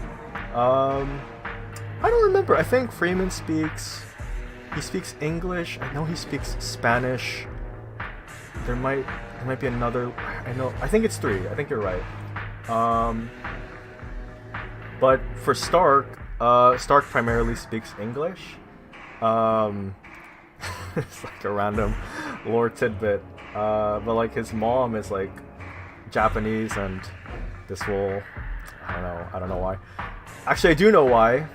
I can't really say more about that. So he knows rudimentary Japanese. He's like half Asian, half white. His dad is of Swedish descent, but he grew up in the U.S. So he only speaks English. Does Stark... My chat is going too fast. Does Stark build and play Legos? Does Stark build and play with Legos even as an adult? I don't think Stark would be the type to play with Legos. Not that there's, it's not bad. It's just I don't think it's in Stark. I think he's more of a thinker. I mean, not that there's no thinking associated with Legos. I'm like, not. What am I doing? I just don't think he would play with Legos as an adult. Mark does thing, he says, I still don't know why Stark takes the blame for the incident, even though his only contribution to it was pushing the cart. This might be a bit loud. I'm gonna turn it down a smidgen. His only contribution to it was pushing the cart? That really could have been anyone? I mean, I think that's like something a lot of people like always debate about. Like, even just not for like Stark's mind, but just the events of Half-Life in general. There are people that blame Freeman, not just in universe, but there are people that make the case that like Freeman is at fault.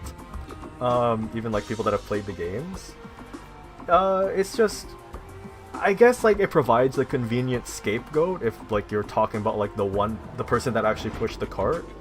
But otherwise, yeah, I am of the opinion that like it's not fair that Freeman or Stark gets blamed for what happens.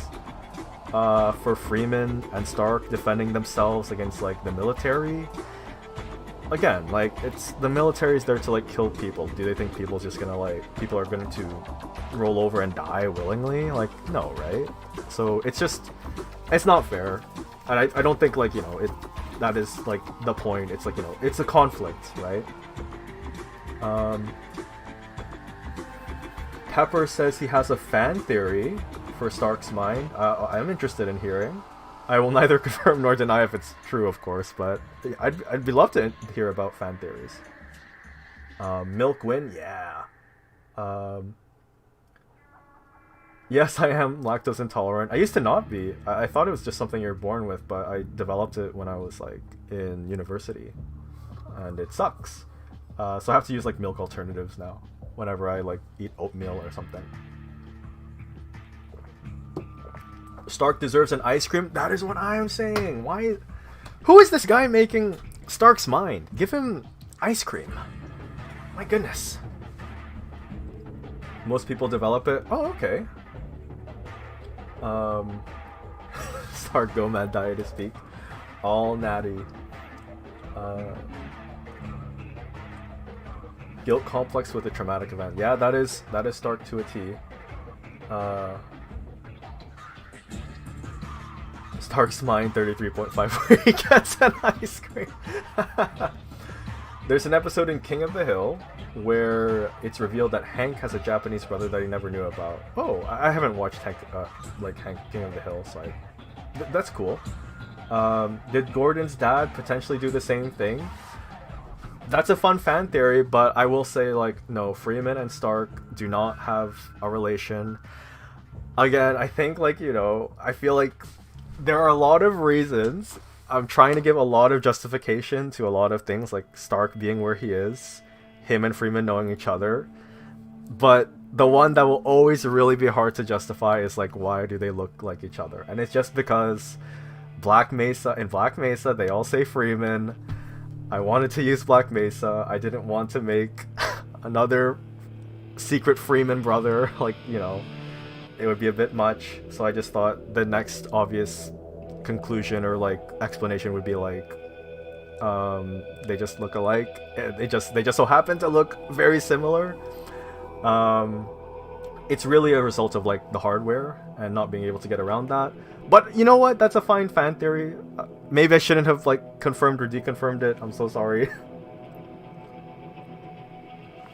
As in, Vincent has also been Gordon's brother the whole time. He doesn't know about it. Think about it. It might be plausible. You know what? Maybe I'll let the fan theories stand. I think one of the things I do a lot with the I guess like as somebody that like creates like a narrative, I guess this is like kind of like a segue, but I'll come back to like the fan theory. This is actually something I did want to bring up. If you've like watched Stark's Mind, you've probably noticed how like in the comment section I'll leave like a creator's comment explaining like what I wanted to do with this episode, you know, where the story's going or something like that. I think in future episodes going forward, I'm gonna try to lean off of doing that.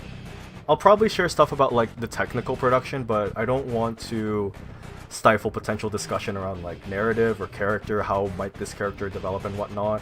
Because you know, once like the person that's actively working on the narrative kind of reveals their hand, I don't think it's bad, but I do think it like stifles potential discussion, which is the lifeblood of any show, right, or any narrative. So going back to the fan theory, it's not a bad fan theory, and I kind of already deconfirmed it. But for other fan theories, like I should probably like stay away from like saying, oh, this is true or this is not true, because you know that's part of the fun, right? Secret third brother like feelings. Stark looks like a dork and Gordon looks like a dork. If we get any more free men, that family tree is gonna look like a wreath. It really is. Suspension of disbelief is a necessity. It's fine. People can look alike. That's true, right? That's kind of like what I was hoping people would understand. And I think like in Reprise, I'll definitely try to make the fact that they look alike, but they're very, very different people, like more apparent. Yeah, no worries, Pepper. Thank you for sharing the fan theory. It's honestly like it's pretty good fan theory.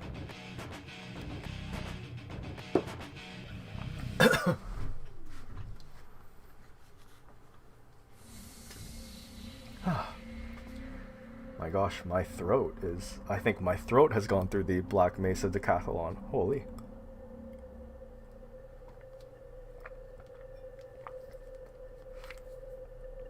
That's my theory to Stark. Here, maybe we could do like another art reveal. Thank you for the wonderful art that's been here, Johnny.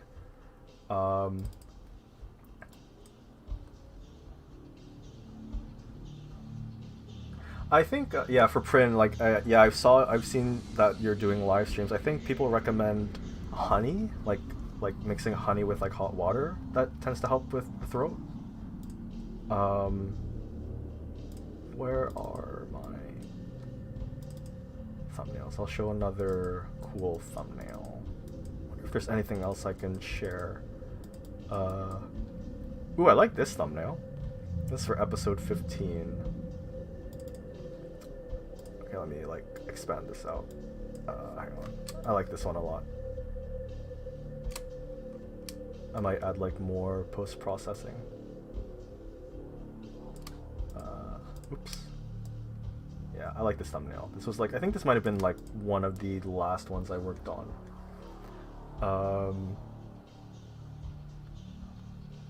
Yeah, I always love, Cap loves the hard techno rock from Half-Life. I know, the soundtrack is so good. It's such a unique sound, and I don't think like... I think Black Mesa goes for its own approach, which I really appreciate. I think like it serves the game, but there's always going to be that fondness for the soundtrack and the original Half-Life, and Half-Life 2 as well. And I think the composer for Half-Life Alyx, Mike Moransky, he really did a great job channeling Kelly Bailey's unique sound in the soundtrack. So massive props to him. Is Stark okay with people calling him Vince? Stark's preference, he usually refers to people by their last name, but like when it comes to people speaking to him, uh, Stark is a bit of like a hard ass, so like I think he usually expects, or he would expect people to refer to him as like Dr. Stark and whatnot. But I think by the time of Stark's mind, he's a bit more chill. With a close friend though, like Ramirez, Stark would probably be like fine with, you know, Vincent, or you know, Vince.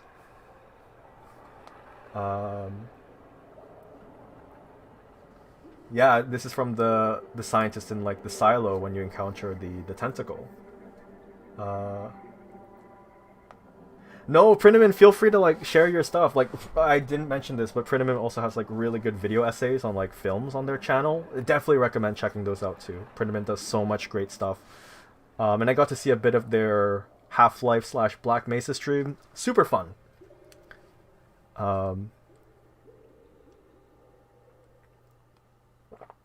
Calling Vincent Stark Vinny. Oh my gosh, it's so funny because like I cannot think of like Vincent, like, you know, those are like, okay, that's Vincent Stark, but if I ever see like Vinny, I don't watch him that much, but I immediately think of like Vine Sauce Vinny. So yes, he earned that doctorate. Stark wants to show it off.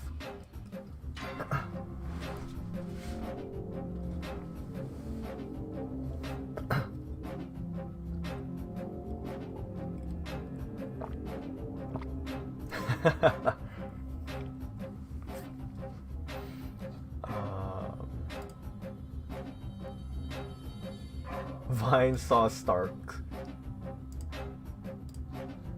I like how two separate people had like the same comment. I like how in the newer episodes Stark just gives up with people calling him Freeman. I know, like it is pretty funny. Like he's just, you know, like he's accepted it. I think the identity kind of plot will get explored a bit more starting with Reprise and the next episode. So I hope you guys are looking forward to that. Like it's not just going to be like, you know, the reason like, you know, he's able to blend in, but there will definitely be like elements of like how to start feel about that come into play. Exactly. He's got a world to try to save. He's not gonna care if like someone calls him Freeman or whatever. His priorities. He's a good lad. The priorities are in place.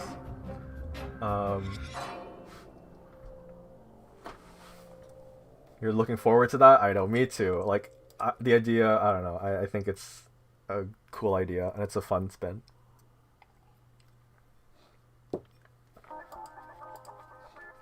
Oh, I like this track from the Half-Life soundtrack. It's so good.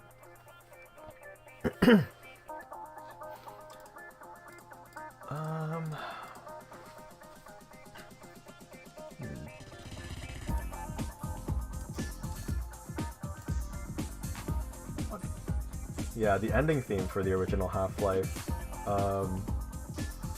I really liked, I don't know if you guys have heard, I don't think I got to play in the soundtrack.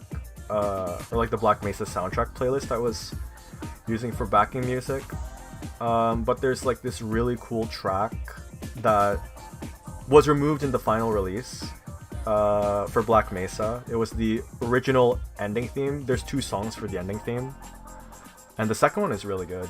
I think I'm still gonna use that for Stark's Mind, like when it ends in 3029.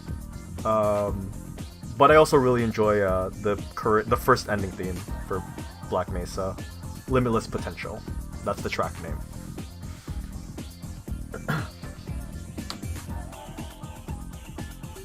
Yeah, maybe I'll play this song after this one ends.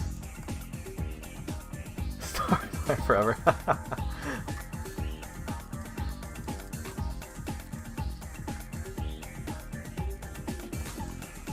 Honestly, I wonder how Stark keeps going with no food and water during the incident. I know you can drink from the soda machines in the game. I mean, like, yeah, that's true. But, like, granted, it is over... The events of the Black Mesa incident take place over the course of... what is it? Like, 2 days? So I guess it's, like, feasible. Like, he's running on empty, but the sheer adrenaline of the situation. Here, I'll play, like, that track from the Black Mesa OST that I really like.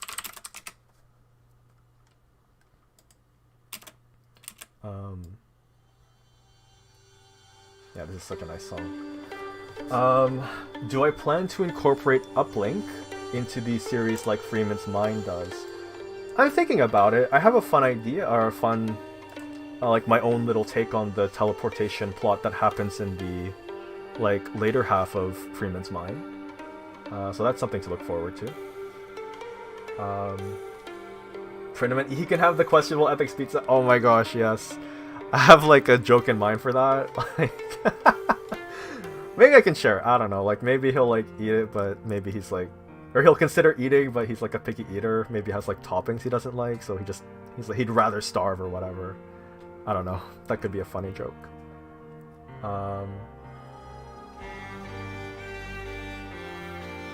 Pepper's favorite track from the OST, like for the Half-Life ending theme. Yeah, and oh my gosh, yeah, you're graduating in 4 months. Like, congrats. School GNM is asking if the final episode of Stark's Mind would be the title would be Nihilin or Endgame. I think, I don't know. I don't want. I think usually the way I have it is that each chapter is its own, like, you know, like every time like Stark enters a new chapter, like that episode like marks. There, like he doesn't transition between chapters like in episodes. So like, you know, for instance, like episode 12 is like, or episode 11 is like what properly starts. We've got hostiles. Episode 10 like ends right when it gets into that elevator. I don't want him to have like to transition between chapters, and also because like my brain prefers it if like, you know, each chapter title gets included as an episode title. So for Nihilith and Endgame, I was thinking like, and I think it's fine to mention this, like this is in the future. I was thinking like, because I have like a very specific ending in mind. I think I'm gonna end the series in a similar way to End of Evangelion, because End of Evangelion has this big part that happens in the middle, and then the film plays the ending credits, and then the rest of the movie continues, and like the final scene, like, you know, it's like just a short scene, and then there's like one last thing that, like a little title card or something. I'm thinking of doing something like that.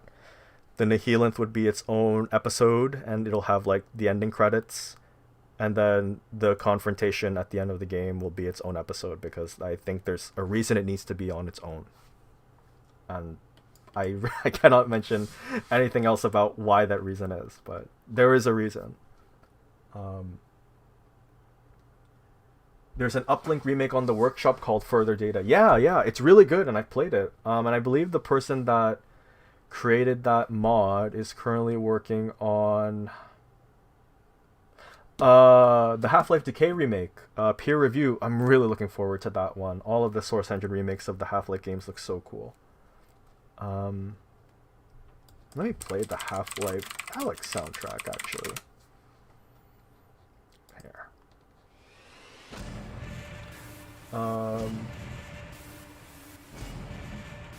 Does Stark have a favorite Star Trek series? I don't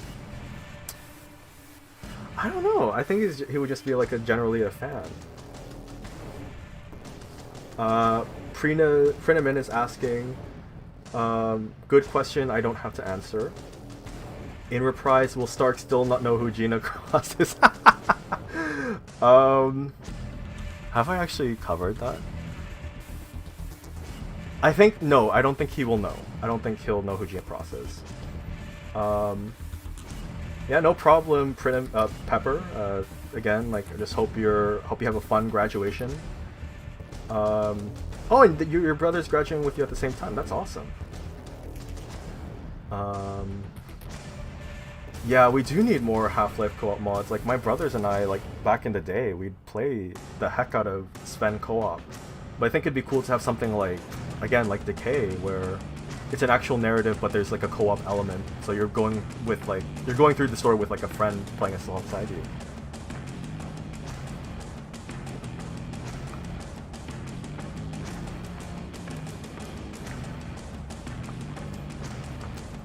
Love spend co-op. I know, me too.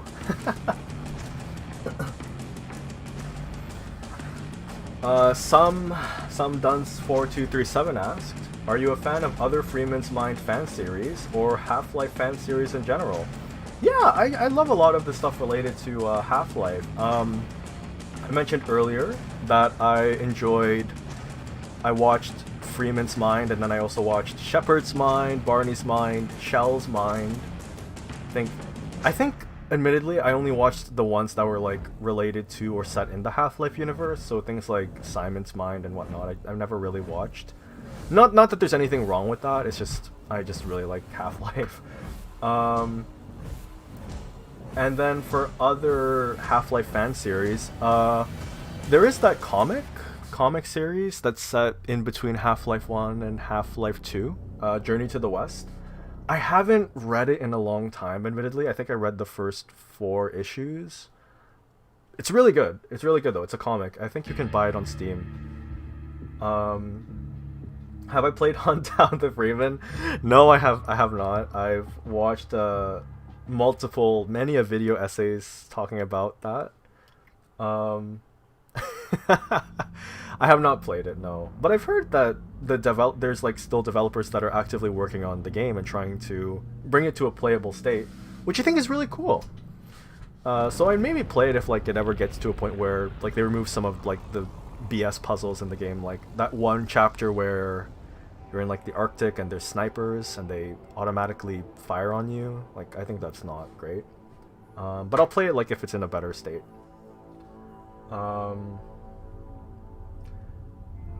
Have I seen Civil Protection? It's another Half-Life machinima by Ross Scott. Yes, I have watched Civil Protection.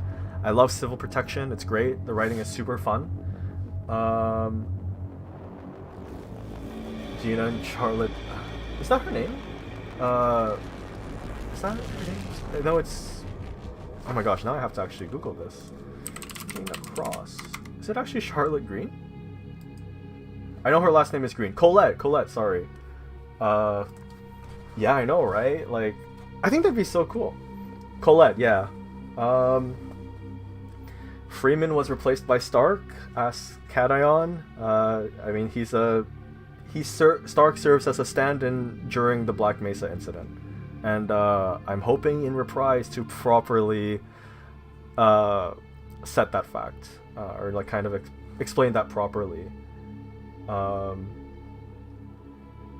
I have to play Hunt Down the Freeman. It's so fire. Is it actually really good now already? Like, I'm not asking. Like, I don't know if like I'm getting like it's a meme or, because I know people love to joke about it, but because I think like I was in on that joke and then people actually started working on the game again. It's not okay. Sorry.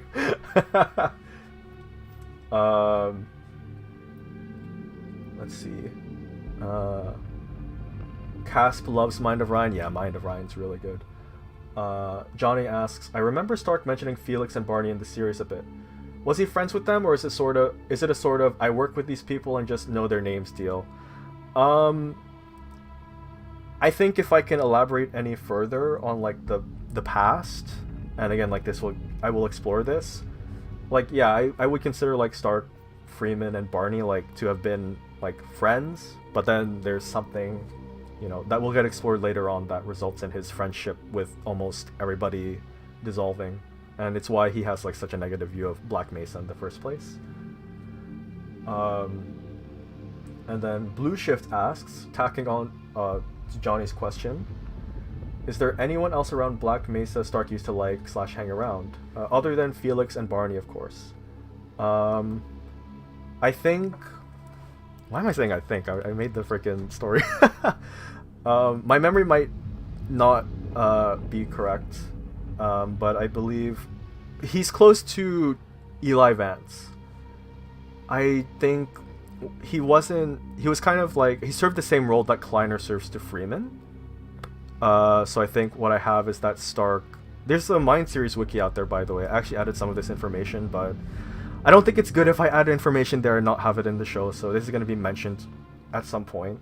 Eli Vance will have served as Stark's contact into getting into Black Mesa. Like, you know, Stark goes to Harvard University. Eli Vance formerly went to Harvard University. And then my idea is like Eli Vance hosts like, you know, attends like a panel or something there, and then the two get into contact, and then Stark reaches out in the future, and this nets him the job at Black Mesa.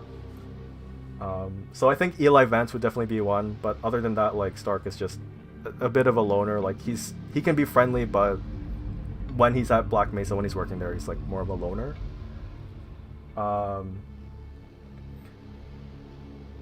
Yeah, I have heard of the Gina's Mind series. I have heard of that.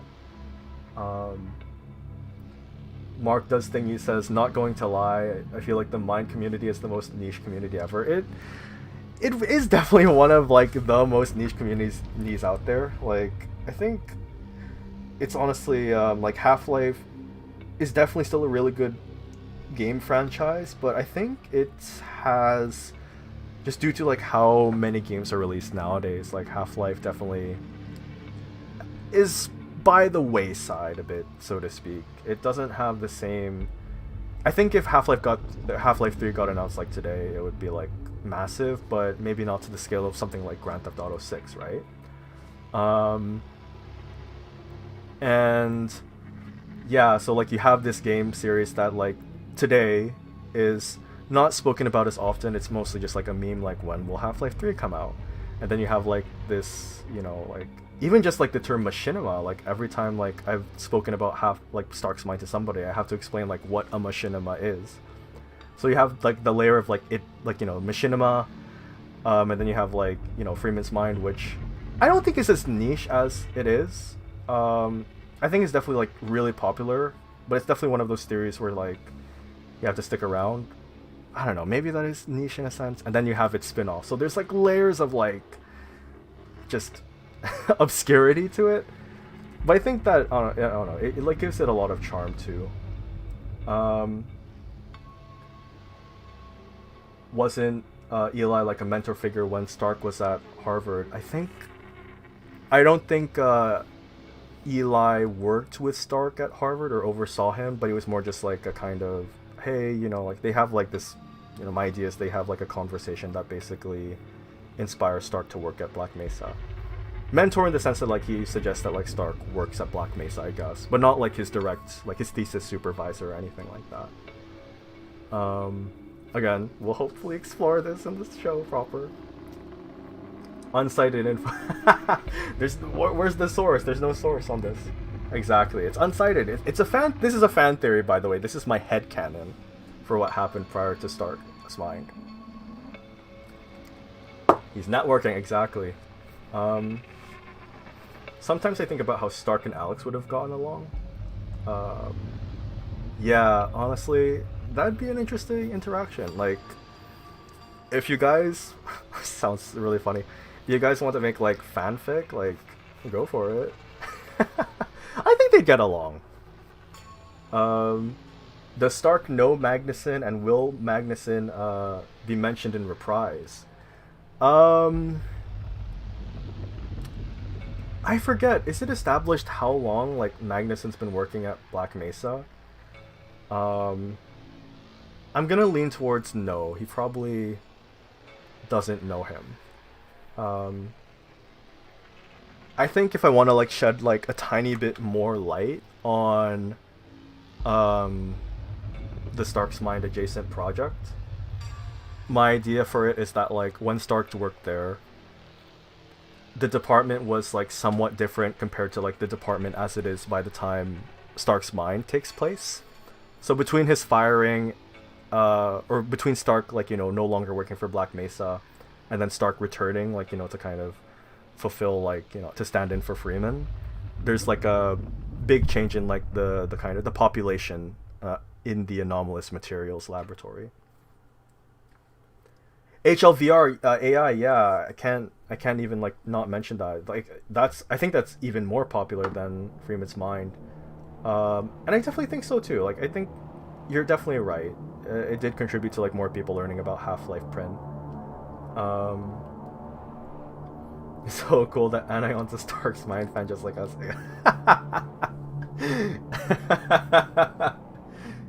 A license to write fan fiction. Authorized Stark's Mind fan fiction. Yes, this is state sanctioned. I'm expecting people, like, everybody has a quota to write fanfic of Stark's Mind, you know, once a month. No, I'm just kidding. I don't know. It would be fun. Like, I love fan fiction, and Stark's Mind is fan fiction too, so, like, you know.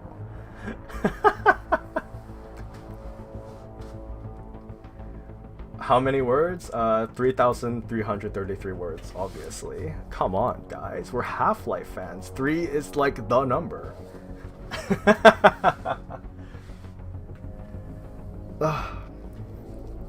Okay, any more questions, you guys? I think I'm gonna wrap up the stream around 10 o'clock my time, just because my stomach's, like, been getting angry at me for not eating.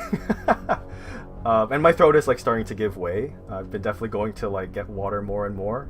So, but yeah, any other questions or any other things you guys want to ask me about, like the show or anything else? Maybe I'll show some more artwork before I end. Lactose intolerant ice cream? Oh, honestly, yeah, maybe I should. Maybe I'll get myself an ice cream cone.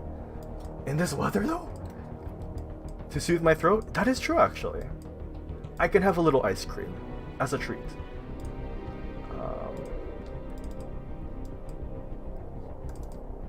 Where is it? Here, I'll show another reprise thumbnail. One more. What's another nice one? I think I'll show this one. I really like this one.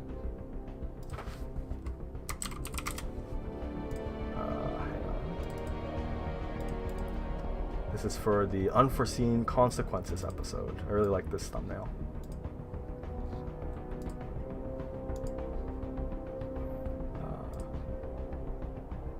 Salt helps the throat too, warm water and stuff. I'm trying to remember what I do to soothe my vocals for metal, mainly aside from sleeping it off.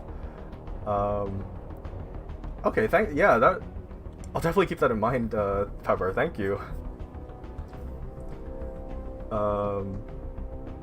Mark Does Thingies says, I do hope someone does a modern meeting of the minds where all newer mind creators meet up and talk about their series.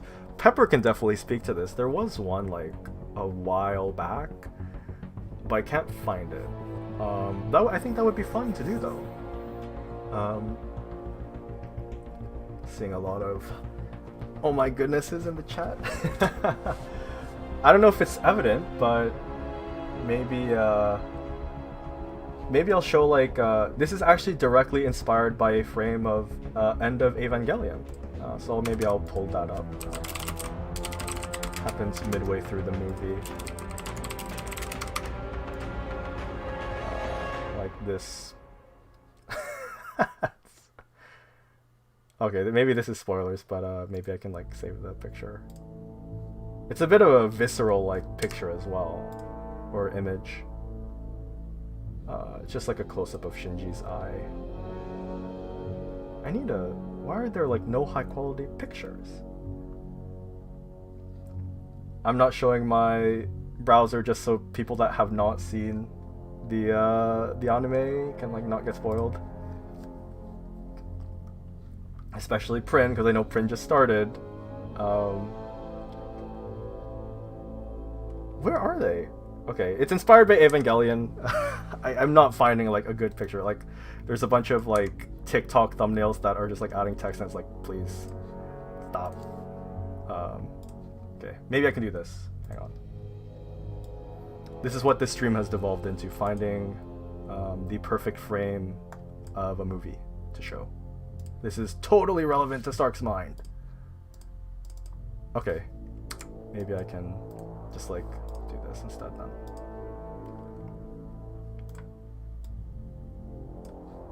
Okay, I'll save that. Okay. Okay, there we go. Oh my gosh, the reference photo has been found, guys. It's The Journey's Over. here. It's based on this. Maybe I can just like make it a separate thing so I don't have to remove the picture. Here we go. It's from this frame of Evangelion. I think it's the similarities are pretty clear. If you can see it. Sharing the inspirations is relevant. That is true. I think what is not relevant is the 10 billion years it took me to find it. Yeah, it's just, I don't know. This shot is like really impactful in the movie, or the context of the movie. Really recommend Evangelion if you haven't watched. Okay, I'll remove that.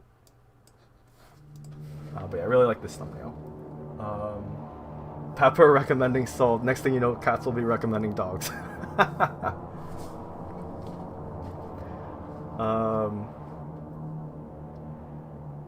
Yeah, Pepper's just providing insight into why the podcast was removed. Some drama. I'm gonna be kind of honest, Pepper. I don't even know like what happened.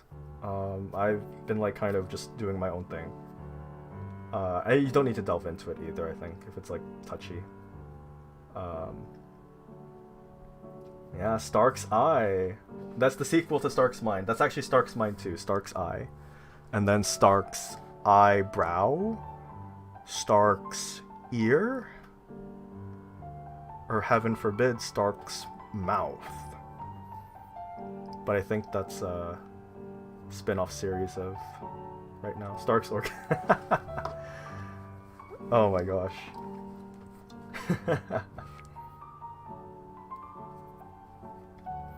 Stark's Mind. Good one, Johnny.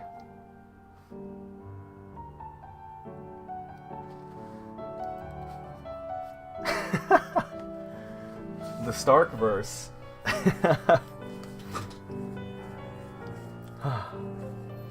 Oh man. You know what? How long is it? Okay. I think, what if for the last few minutes of the stream, maybe we could just watch an episode together. So I'll have like a vote and I'll do it by I'll eyeball it. What episode of Stark's Mind would you guys want to watch together? Do you want to watch episode 1? Do you want to watch maybe what you guys consider to be like your favorite? Like we could watch episode 30 together and just, I don't know, reflect. I did not plan any of this, obviously. It's just, you know, like, I don't know, just again, like, thank you guys so much for coming. This has been like a real blast, and I'll definitely think about doing more live streams in the future. The latest episode, you guys want to watch the latest episode? So episode 33. Okay, yeah, we could watch episode 33, or even episode -1 if you guys want. I consider -1 like a special episode, but 33 could be, yeah, we could watch it. Hang on, let me just respond to a few comments before I open up the video. What would I say to Stark if I met him? I'm gonna imagine he doesn't know who I am. I'm just gonna say, you deserve happiness. I don't know. I say as I put him through the horrors. Okay, let's watch an episode of Stark's Mind together, y'all.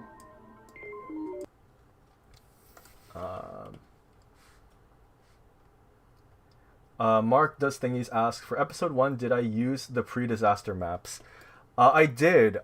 Did I? I'm like gonna lose my mind if I didn't. Did I credit? Okay, I did. I did provide credit on the what is it? The episode for like the maps. You deserve happiness, and then he's dying and suffering. This is the George R.R. Martin way of like you know, creating characters. You put them through stuff because you love them. All right. Episode 33. All right, let's watch episode 33. Let me make sure my display capture works. Here. Stark dying in a glue trap. Okay. Let's see, window capture is that. All right. Oops. on. Here we go. There we guys. There we go. And captions. I don't think Prin got to this episode yet, unfortunately, but it's okay. I want it to be accessible as possible, so let's make sure people can, like, you know.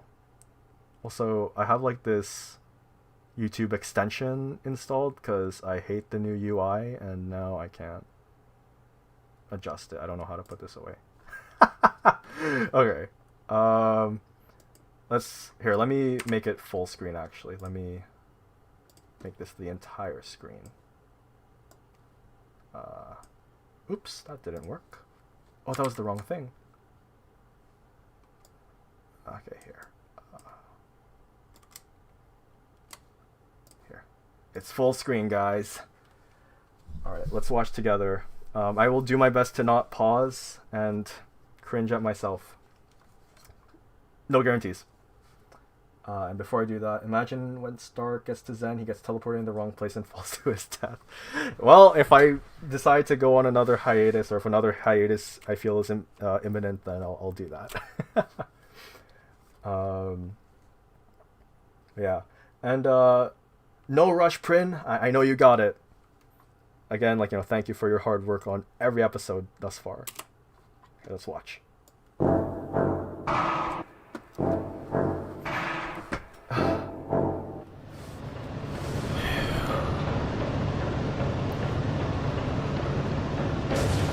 Oh, wait. What?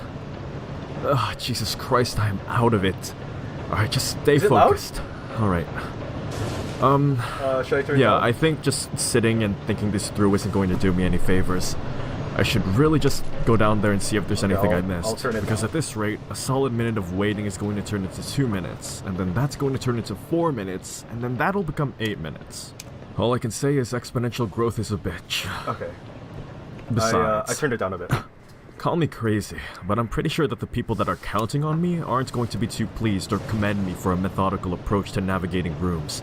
Okay, sorry to pause, but like I can hear how much younger I am in like in my voice acting. It's actually kind of insane. I make the snowball sound really good. Makes you need to lock in for I provide some like bass because like the microphone, sorry to pause guys, the microphone sounds like a bit tinny with like regular recording, so I just apply like a simple bass boost and then I like do some tiny leveling.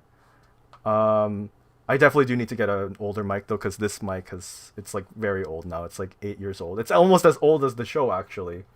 So hopefully I can get that replaced. Definitely looking into like the types of microphones to buy that'll be the best fit. You like when I pause? Okay. Maybe okay, I'll pause conservatively. I'll pause if like there's something that I want to like comment on. I'll try not to pause because I'm embarrassed. Like even right now I'm trying not to like give into that urge to press spacebar. Stark will suddenly age by 4 years. Oh my gosh. I'm grateful that my voice hasn't changed too much. So there is that at least. Yeah, I have a snowball print. And the snow, like I know like the blue Yeti and the blue snowball kind of get like they aren't necessarily seen as like the best microphones, but they do get like there are like some jokes at their expense, but they're still very good microphones. Like they service me quite well. Anyway, back to the episode, back to Stark, and we're back to his mind. Patience isn't exactly a virtue those in distress value. And I mean, understandably so, but I can only get through rooms that are barely holding themselves together so fast. And it's not like I want to take this long, but I don't have a decision in the matter. My MO when it comes to navigation at this point is to just peer over every nook and cranny in a room before Occam's razor kicks in. William of Occam, you've done it again. Also, how the hell did I miss this? I walked by here a few minutes ago. I'm just blind. Okay. Very light, nice. I wonder if I'll be able to catch up to that guy I saw up on the catwalk, assuming he's still alive. This is good. Actually, wait, will I cave in under my weight? Better to just not risk breaking the box. Because for all I know, these other boxes could have like a metric ton of shit in them. Yeah, see, that's why I don't want to accidentally break the box. Oh, this one's fine though. Nice. So you are gonna go here, and then... And then I'm gonna grab you and bring you up here, after which my involvement with Uncle Aaron's moving company will have come full circle. Floor drop. Then... Oh, this is actually a bit tight. Ow! Ow. I guess that's what I get for saying that that guy was gonna die like 3 different times. Anyway, I made it. Yay. It's incredible what humans can do with just 2 boxes, 2 eyes, and a bump on the head. Ouch. The fuck? You keep teleporting close to me, Chief. I definitely cannot pull a trigger faster than you can react. Ah, jeez, this fucking song and dance again! Okay, 3 at the same time, different story. Might be a bit like I said, the electricity won't kill me. It just hurts. But 3 at the same time, I don't know. And thank God nobody else is around to hear this shit. Oh, hey. Well, hopefully he didn't hear. Also, please don't be like the last guy. No offense. Hey. I'm glad to see another member of the science team. Gordon Freeman. It is you, isn't it? Yup. The science team has been tracking your progress with the Black Mesa security system. Oh. Unfortunately, so has the military. Oh. That suit of yours is full of tracking devices. Man. Still, it's better than going naked in this place. True. It's cold in there, so you'll have to hurry.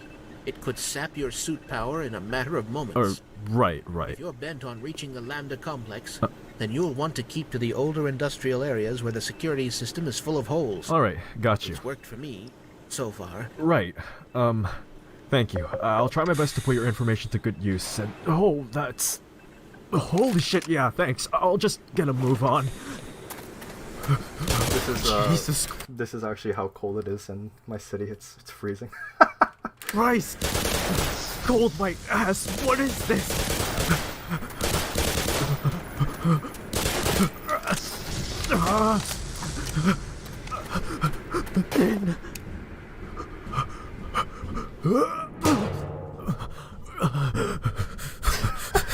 Okay, this is actually really bright, and I remember somebody saying like it was a bit overwhelming when the episode first came out.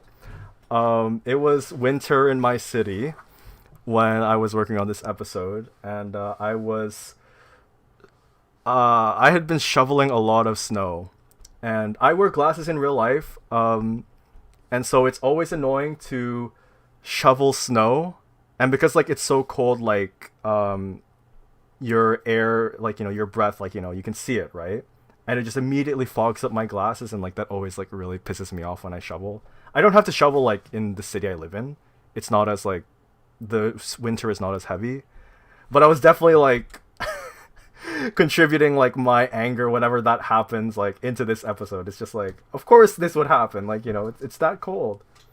Anyway, the sound design there with the clunk is awesome. I know. I took that from like a later event in the game. I think that's one of my favorite parts of working on Stark's Mind, just the audio design. I don't know, just like finding the right sound effect for the job is surprisingly tough, but extremely rewarding when you get it right. And playing with like how your voice would sound in different environments is also just really, really cool. I'm doing that a lot more with episode 0 and episode 34. So I hope you guys are looking forward to that. Jesus, I've never been so cold in my life.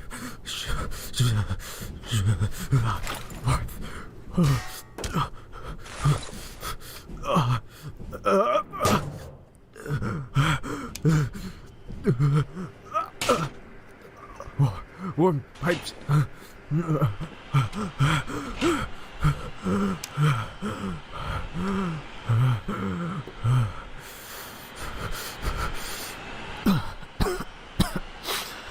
Holy shit.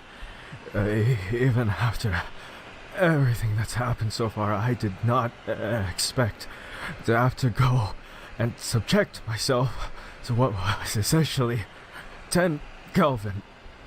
I know, right? The icing on the Probably cake really cozy. would have been if that guy forced me in there and was adamant that I fight some abominable snowman-esque alien or something.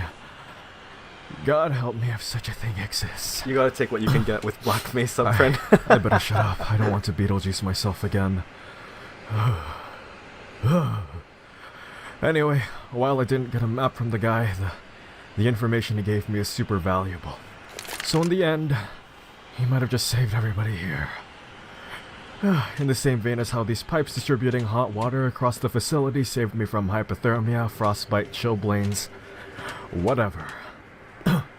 But yeah, goddamn, if avoiding the military means I have to stick to the rundown, rusted, and musty old parts of the research facility, you best believe I'll fucking do it. Oh, great. I humbly acknowledge there's no avoiding you lot. Are you kidding? That was some very sneaky teleporting. I mean, it failed, but still, A for effort. But yeah, from what I've seen, it's a bit more difficult to evade enemy combatants that can bend space-time to their will. I hate Anyways, cold looks like the showers. only way from here is up to the I'm a surface, steaming most hot likely. water type of guy. Oh man. Well, here's to hoping that they won't start up any bombing runs now that the rocket's been launched. Missile to the face would net me a bingo though, so... Freeman, right? Yeah? I got a Hey, message it's for not you. Arlen. Make sure you don't. Oh, shit!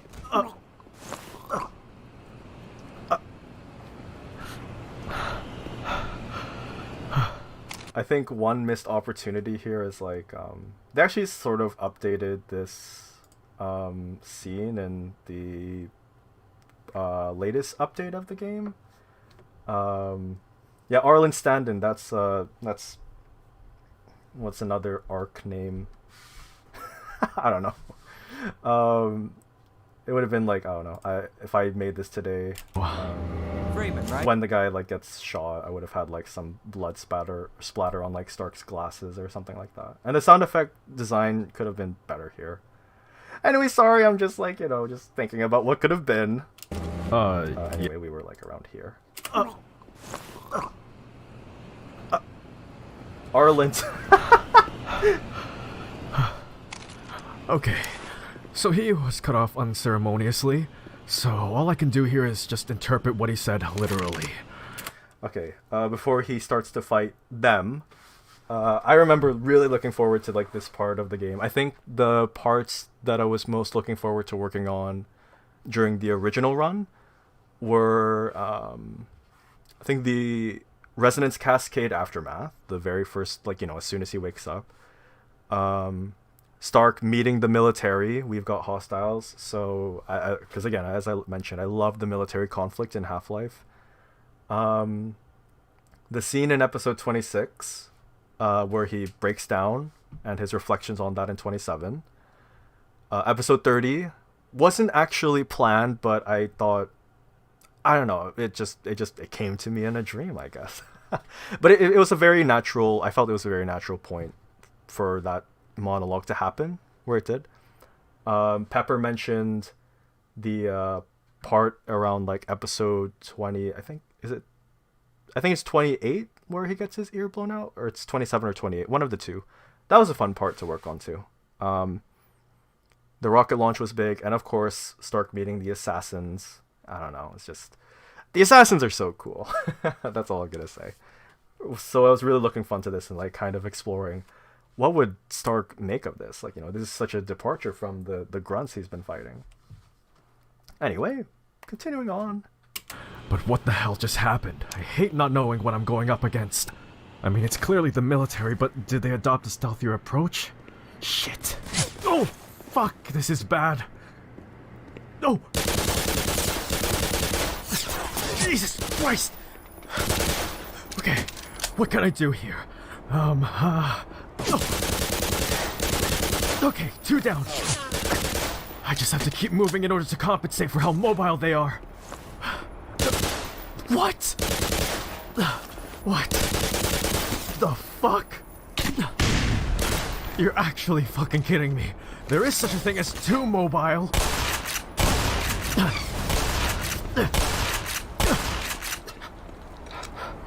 And that makes 3. 3 problems, 3 bodies, technically 4, and 3 big questions. But first, please let that be all of them, unless the last one's opportunistic. Okay, what am I looking at? Silenced pistols, women in skin-tight black bodysuits, Oh my very gosh, combat this dialogue. inconvenient. They have to be with the military, right? And I'm still expecting something. God damn it. This is a really bad sign, because this is new. After all of the dead squads, the ambushes, and the whole rocket fiasco, they must be the government's ace in the hole. It's morning. It's morning now. And it's still so quiet. So things haven't changed since last night. The military still has the entire facility under lockdown. Oh my gosh, Pepper. I can't let this phase me. Like that guy said, I just have to continue moving through the abandoned parts of the facility. And sure, the HEV suit has a built-in tracking device. Multiple of them, in fact.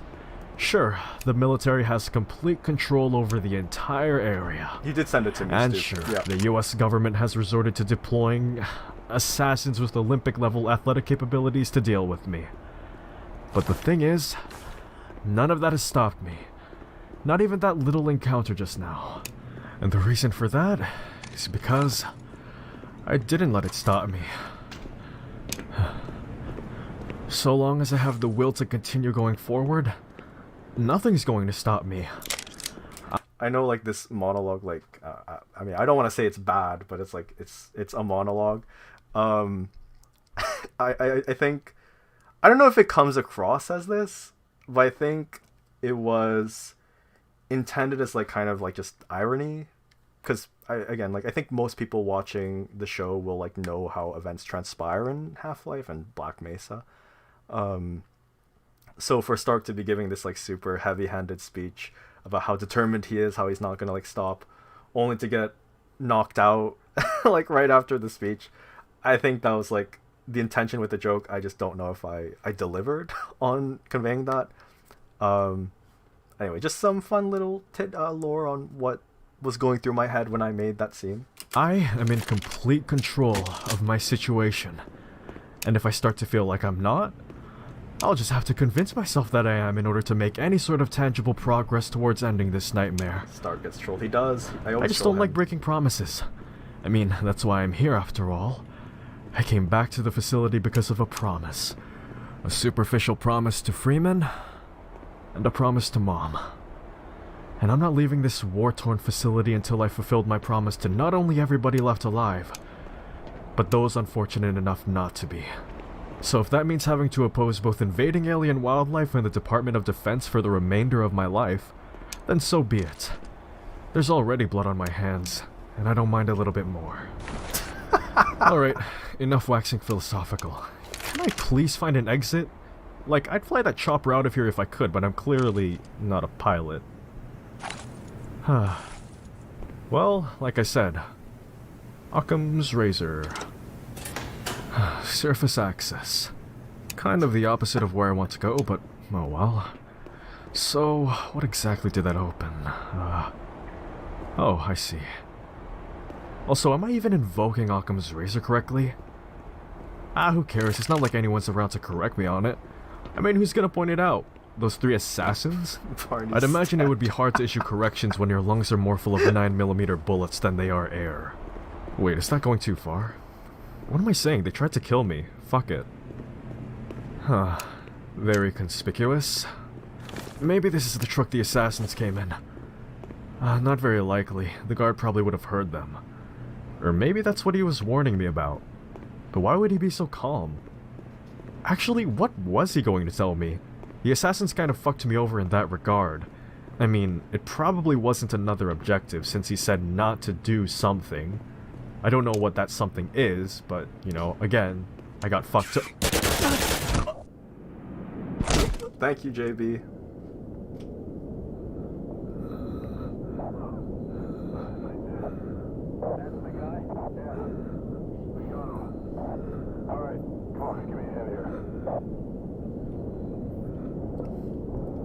I blinked, guys. What happened? Why is the screen black?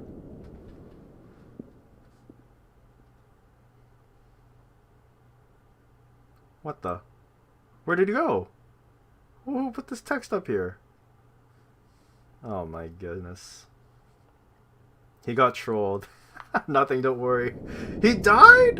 What?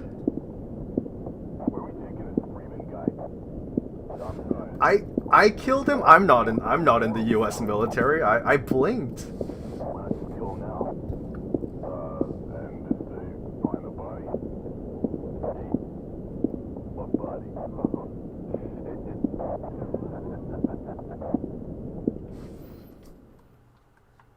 Alright.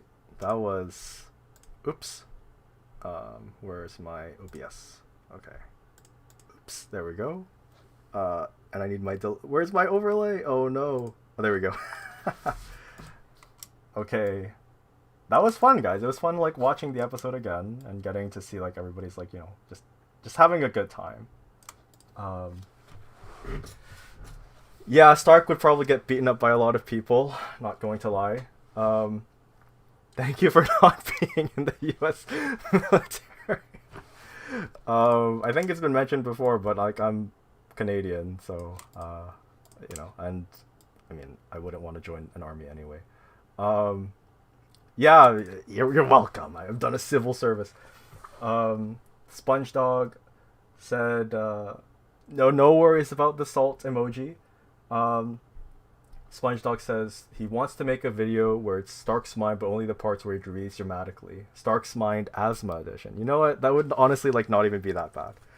Like I think when I wanted to make like the 10-year anniversary celebration video, not like the announcement video, but just like kind of this stream but in video form.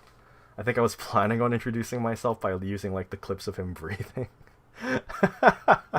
So that would have been funny.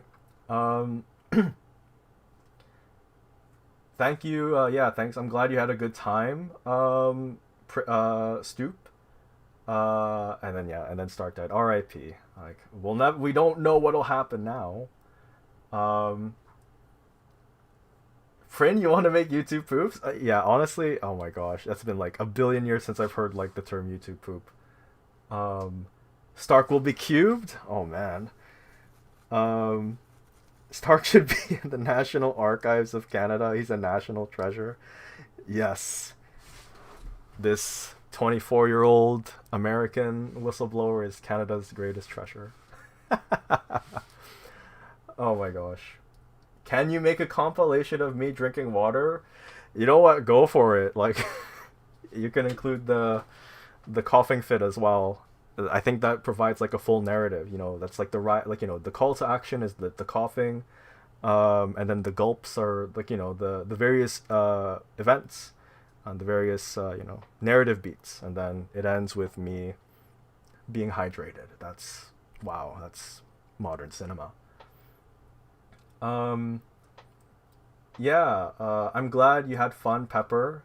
Thank you everybody for joining. Goku versus Stark. Stark wins because he has a cool beard. But yes, again, thank you for joining everybody. I'm really glad that I did this. I think I'm glad I never made that video. I mean, correction, I'm glad I procrastinated on making the 10-year anniversary video.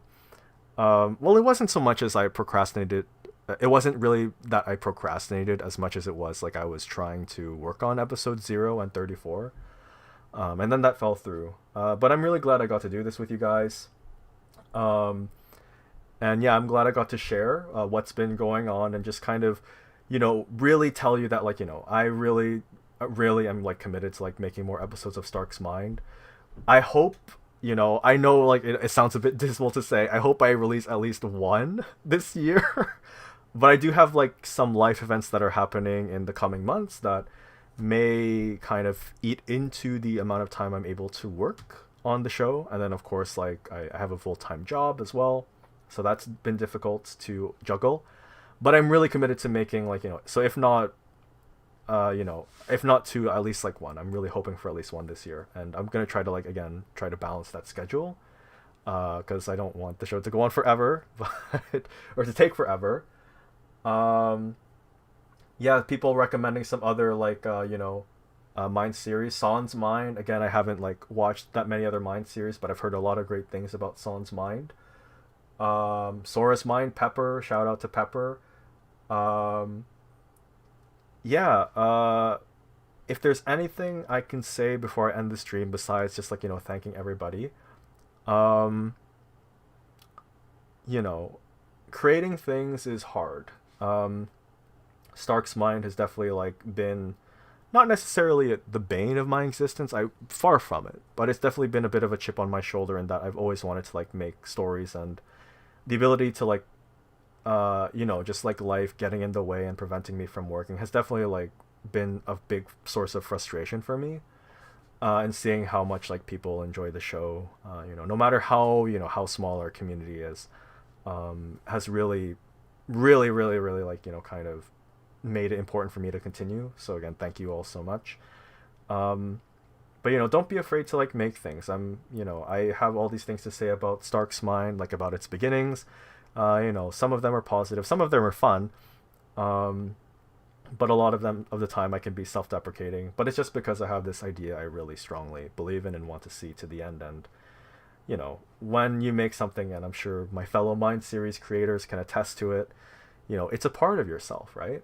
So just keep on creating. Like it's one of the most, if not the most human experience that we will have in our life. And it's a wonderful thing to create.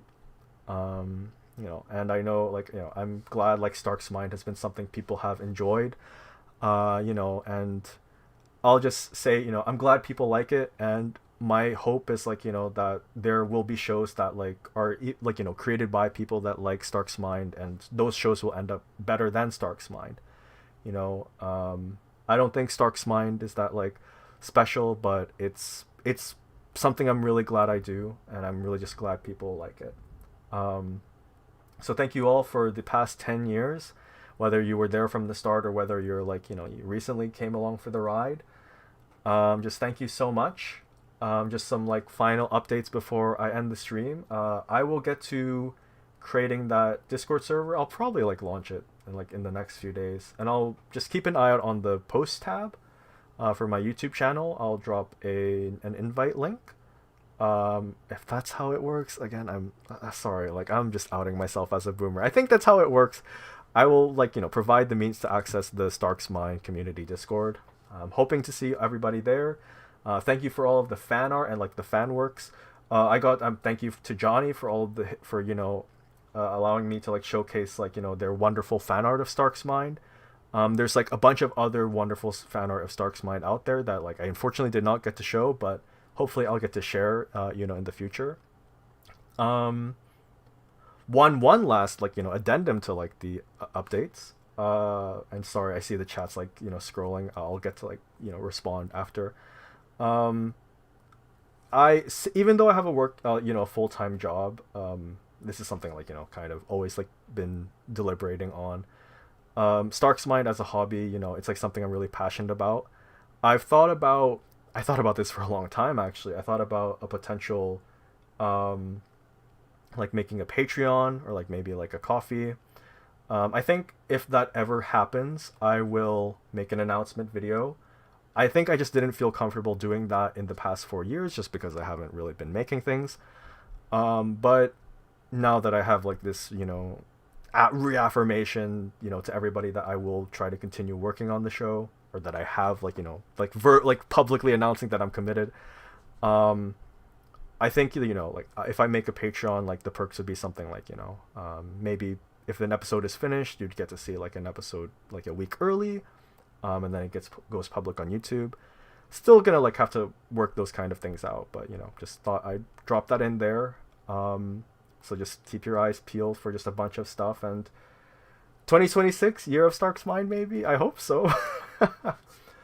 But thank you all for the laughs, for just the fan theories, just for the love and joy and everything shown, and I wholeheartedly appreciate every single one of you in the community.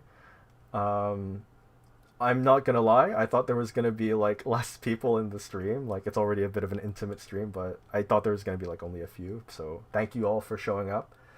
And yes, if this was really fun. I think I'm just like going on like a broken record, but this was really fun, and I definitely would be open to doing more live streams in the future. So yeah, just keep an eye out for that as well. So again, thank you all so much. Happy 10 years of Stark's Mind, everybody. Thank you so much for celebrating with me. This VOD should be up unless I catastrophically screwed up with YouTube Live and it doesn't save. But yeah, this stream will be up for people to watch. I'll just leave it publicly available. And yeah, happy 10 years of Stark's Mind, everybody. So I hope you all have like a great rest of your day or night. I hope for my fellow Mind Series creators out there, you guys keep on continuing to create, and just continue to inject more of yourself into your shows. Like, not that you aren't already, but just my favorite parts of Stark's Mind are just like getting all of these ideas and incorporating them and just seeing how it turns out in the end. It's just a massively rewarding experience. So with that, I will be signing off. This is Anion. Thank you so much again, everybody. And I'll see you next time. See you for episode 0. See you guys in episode 34. And take care. Bye, everybody. Thanks.